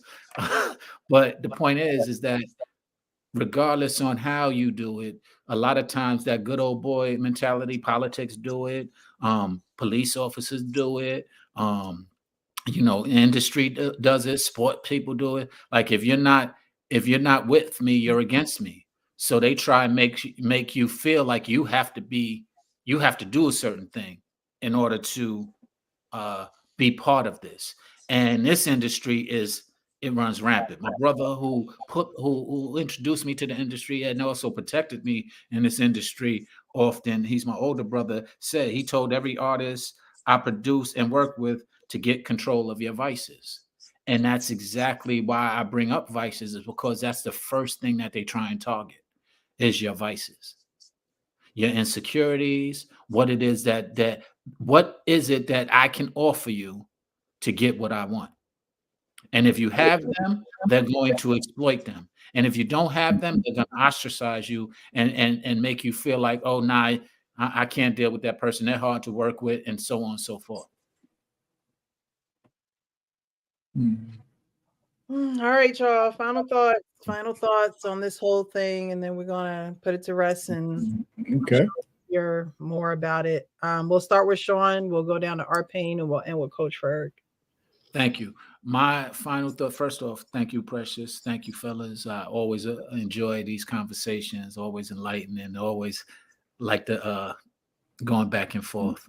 It's entertaining and funny times. But my last thing is, did he do it? Or did it? That's it. I left it. Okay. Okay. Yeah, listen. I mean, I don't. Listen. I think Diddy brought a lot of this stuff on himself. I think he got drunk with power. I think but he's guilty of something. And when I say that, I think that he said he took his organization, this empire that he built, and he corrupted it because he had some proclivities that were out of control. And I think part of his stick, like I just told you, is to see how other people, how many people he could corrupt. I think he did that. So that even if they came willingly, he kept pushing them until they started doing other things and other things and other things and new people and this people. And I think, after a while, the patterns were there for anybody to see. I think the fact that it took so long for some people to come down on him is because the holes in our system. Because some of this stuff had to be out there. Everybody was talking. It's not like it was a big secret. The kind of his parties to sex and all that kind of stuff. So I'll just land it there. He's, like I said, he may never see the light of day again. He may never see the light of day again. I'll end it there. Hey, thanks a lot, Precious, for bringing me. Thank you, Precious. And I'm sorry to interrupt. I just got to ask one thing because my brother just came on and he wanted to add a point. And it's a very significant point. He said when Jesus went up to the mountain. Why you didn't click on the link? Where the link? Why didn't you click on the link, Brett? Why you ain't? The link is there for those who want to. He was listening to the link. He's not tech savvy. Let me just say that. All right, Shannon. I'm just kidding. The point he was making was he said when Jesus went up to the mountain, the devil enticed him and said, "I can give you all of this." And Jesus, and he's been there where people have enticed him. But what he said is the reason why he got through it is because he understood, which most people don't, that the devil can't give you what's already yours. And he already understood that this is already mine. This is a God-given gift of mine. So you're not giving me anything. If anything, I'm giving you something. And so that's what helped him out of it. But most people are in a position like they don't have the confidence that of their God-given gifts and understand their value. So therefore, when somebody like a Diddy offers, if he goes up to the mountain and say, "I can give you all of this," a lot of people don't really know how to react to that other than try to embrace what it is that he's saying. But he was the devil in that scenario, and that's kind of how he comes across. Is that what you're saying, Brett? Yeah, he's the devil. He's definitely the devil in the scenario. There's no doubt about And he said in the music business that happens so often, and he like I said, he introduced me to the music industry because of his gifts, and that's what is a good analogy is what he's saying that covers There you this go. with Diddy. All right. I'm sorry for. What can we get a name of this brother? Yeah, I said Brett. Brett is his name. I'm sorry, Brett B. Brett Okay, Roldie. well, thank you, Brett, for your final word. We appreciate it. I heard final words over the phone. That's Yeah, and just for the record, Brett wrote "Hand on the Pump" by Cypress Hills. He taught B Real and them how to write songs. He's been very significant. He did a movie with Marva Collins' story, which was with Cecily Tyson and Morgan Freeman. So he did all of this early on in life, and he introduced me into the industry. And so his credentials are there as well. Well, Brett, I'm gonna say it's for the first time. Brett owe everybody a cash out for all that. Yeah. He owe everybody. Where's the cash app? Hit the cash. To a Umar Johnson, hit the cash. No, it's just sad that we're in this space again with people, and not very many of us are able to reach this level of success by any means. And it's just sad that we hear again that people that a lot of adults look up to are getting to that capacity, just doing it the wrong way, being selfish about it, not thinking about those. He has a family, he has children. What about them? They're going to be just pretty much pushed out into the cold. And it's unfortunate because, again, he's not by himself in this. I'm just going to be paying attention and to see how they handle the list of people, because if they've seen certain names that probably have a lot of power in the industries, I'm just, and it's just unfortunate, just my last thing to those who are interested in getting into any fields of entertainment or public awareness, or you're going to be in the public, do that shit the right way. Don't do it underhanded, because you're black with a big nose and big lips. They're going to come after you. They're not, when it comes to a point where you're not making them any money, then they're going to go and dig up every little thing or find something just to make it. And according, with us, a lot of it sticks, whether it's true or not.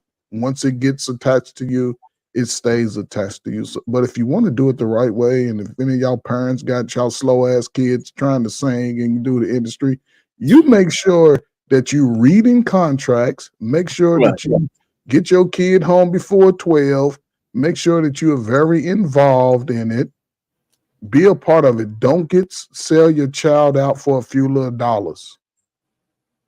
Be very aware of the people that you connect your children to. Be very aware that you just have to do things a little different. And at some point, you're not a victim. You do that shit more than 3 times, you're not a victim. You're a willing participant. So if you want your life to be different, then this is a great opportunity for someone else to step in those shoes and understand how to move in these areas and just do it the right way. Don't try to get around it, because you will get exposed at some point. So that's all I got. Well, y'all, it has been another one. Of course, tonight we spoke about Diddy just because that's what's going on in the media right now. Our next live was still in the month of September. I know it's men's mental health. Is it men's mental health month or just mental health month? Men's I don't know. Awareness. Someone fact check me in the comments, or if you're just watching this, let me know in the comments. I believe it's men's mental health awareness month. Wait, October or this month? This month. Oh, it's almost over. But even if it's just mental awareness month, that includes men as well. So I do want to get in a show where we talk about that. because even with Diddy and even with all of the things that he's done, and even with the people who are involved, and Diddy has children, but these people have children too. It's just a huge web of mess, right?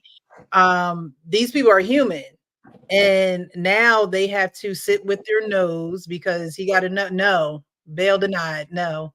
Again, he's probably not used to hearing no. No, I'm sure he's not. He gets what he wants, right? And mentally, and with the drugs, because if you're used to taking drugs and things of that nature, now you're sitting in a cell, you're probably going to go through withdrawal. You're probably going to go through withdrawal, and it's not going to be a pretty sight. And this is all a mind thing, okay? The devil really wants our minds. He wants us to not renew it. He wants us to just think that we just do whatever, and we'll have all this, we'll have all this money, we'll have all this fulfillment, and that's not the case. But if he can get your mind, then the rest of you will follow.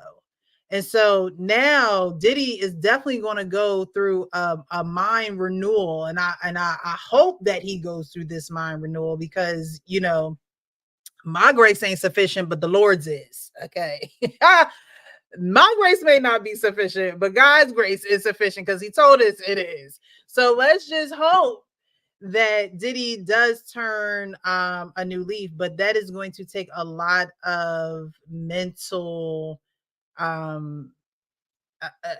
It's just going to take a lot of being intentional about your mental, because you weren't being intentional about it before. You use drugs to ease the pain. You use women, you use men, you use all these things, and now you're stripped of everything. It's crazy how God will strip you of everything that you thought gave you all this pleasure, all this money, all this success. And now you're down with a nothing and a no. You keep asking for this bail and you keep getting no. So sometimes we got to let those no's work for us, because it's not always about getting everything that we want. I'm glad my parents didn't grow us up to be spoiled. Because if I was spoiled thinking that everything's supposed to go my way and I'm supposed to get everything that I want and things of that nature, I don't know what I would do to get what I want. Instead, I just work like the rest of the people. But there are some people who will find a loophole, who will do, even if it's not on a Diddy level, the sex workers who do the OnlyFans and things of that nature, those things will catch up to you. You think it's a pretty dollar now. Those things will catch up to you some way, shape, or form. It will. And so you got to say no before somebody else is saying no to you. Because that no could be your freedom. That no could be your children.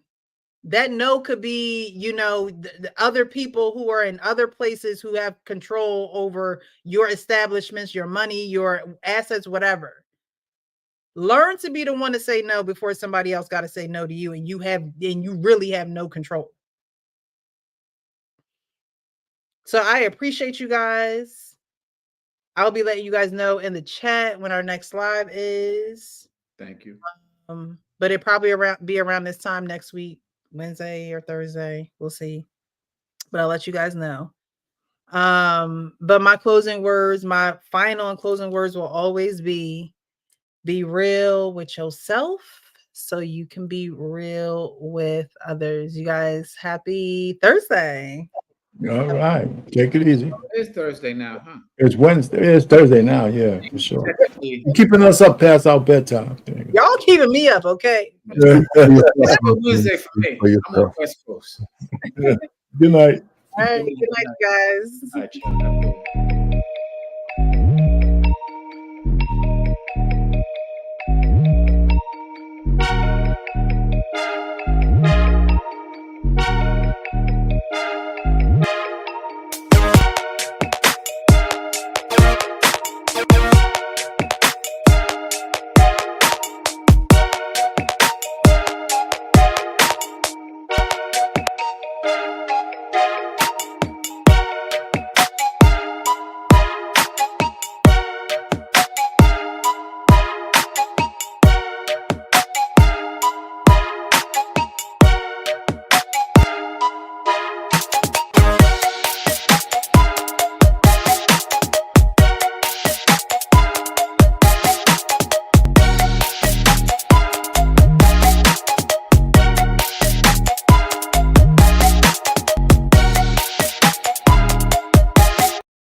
down $50 million 4 times.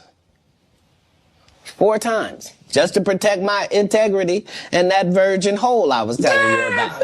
Right. Because P. Diddy be wanting to party. And you gotta tell him no. You got to tell him no. I did.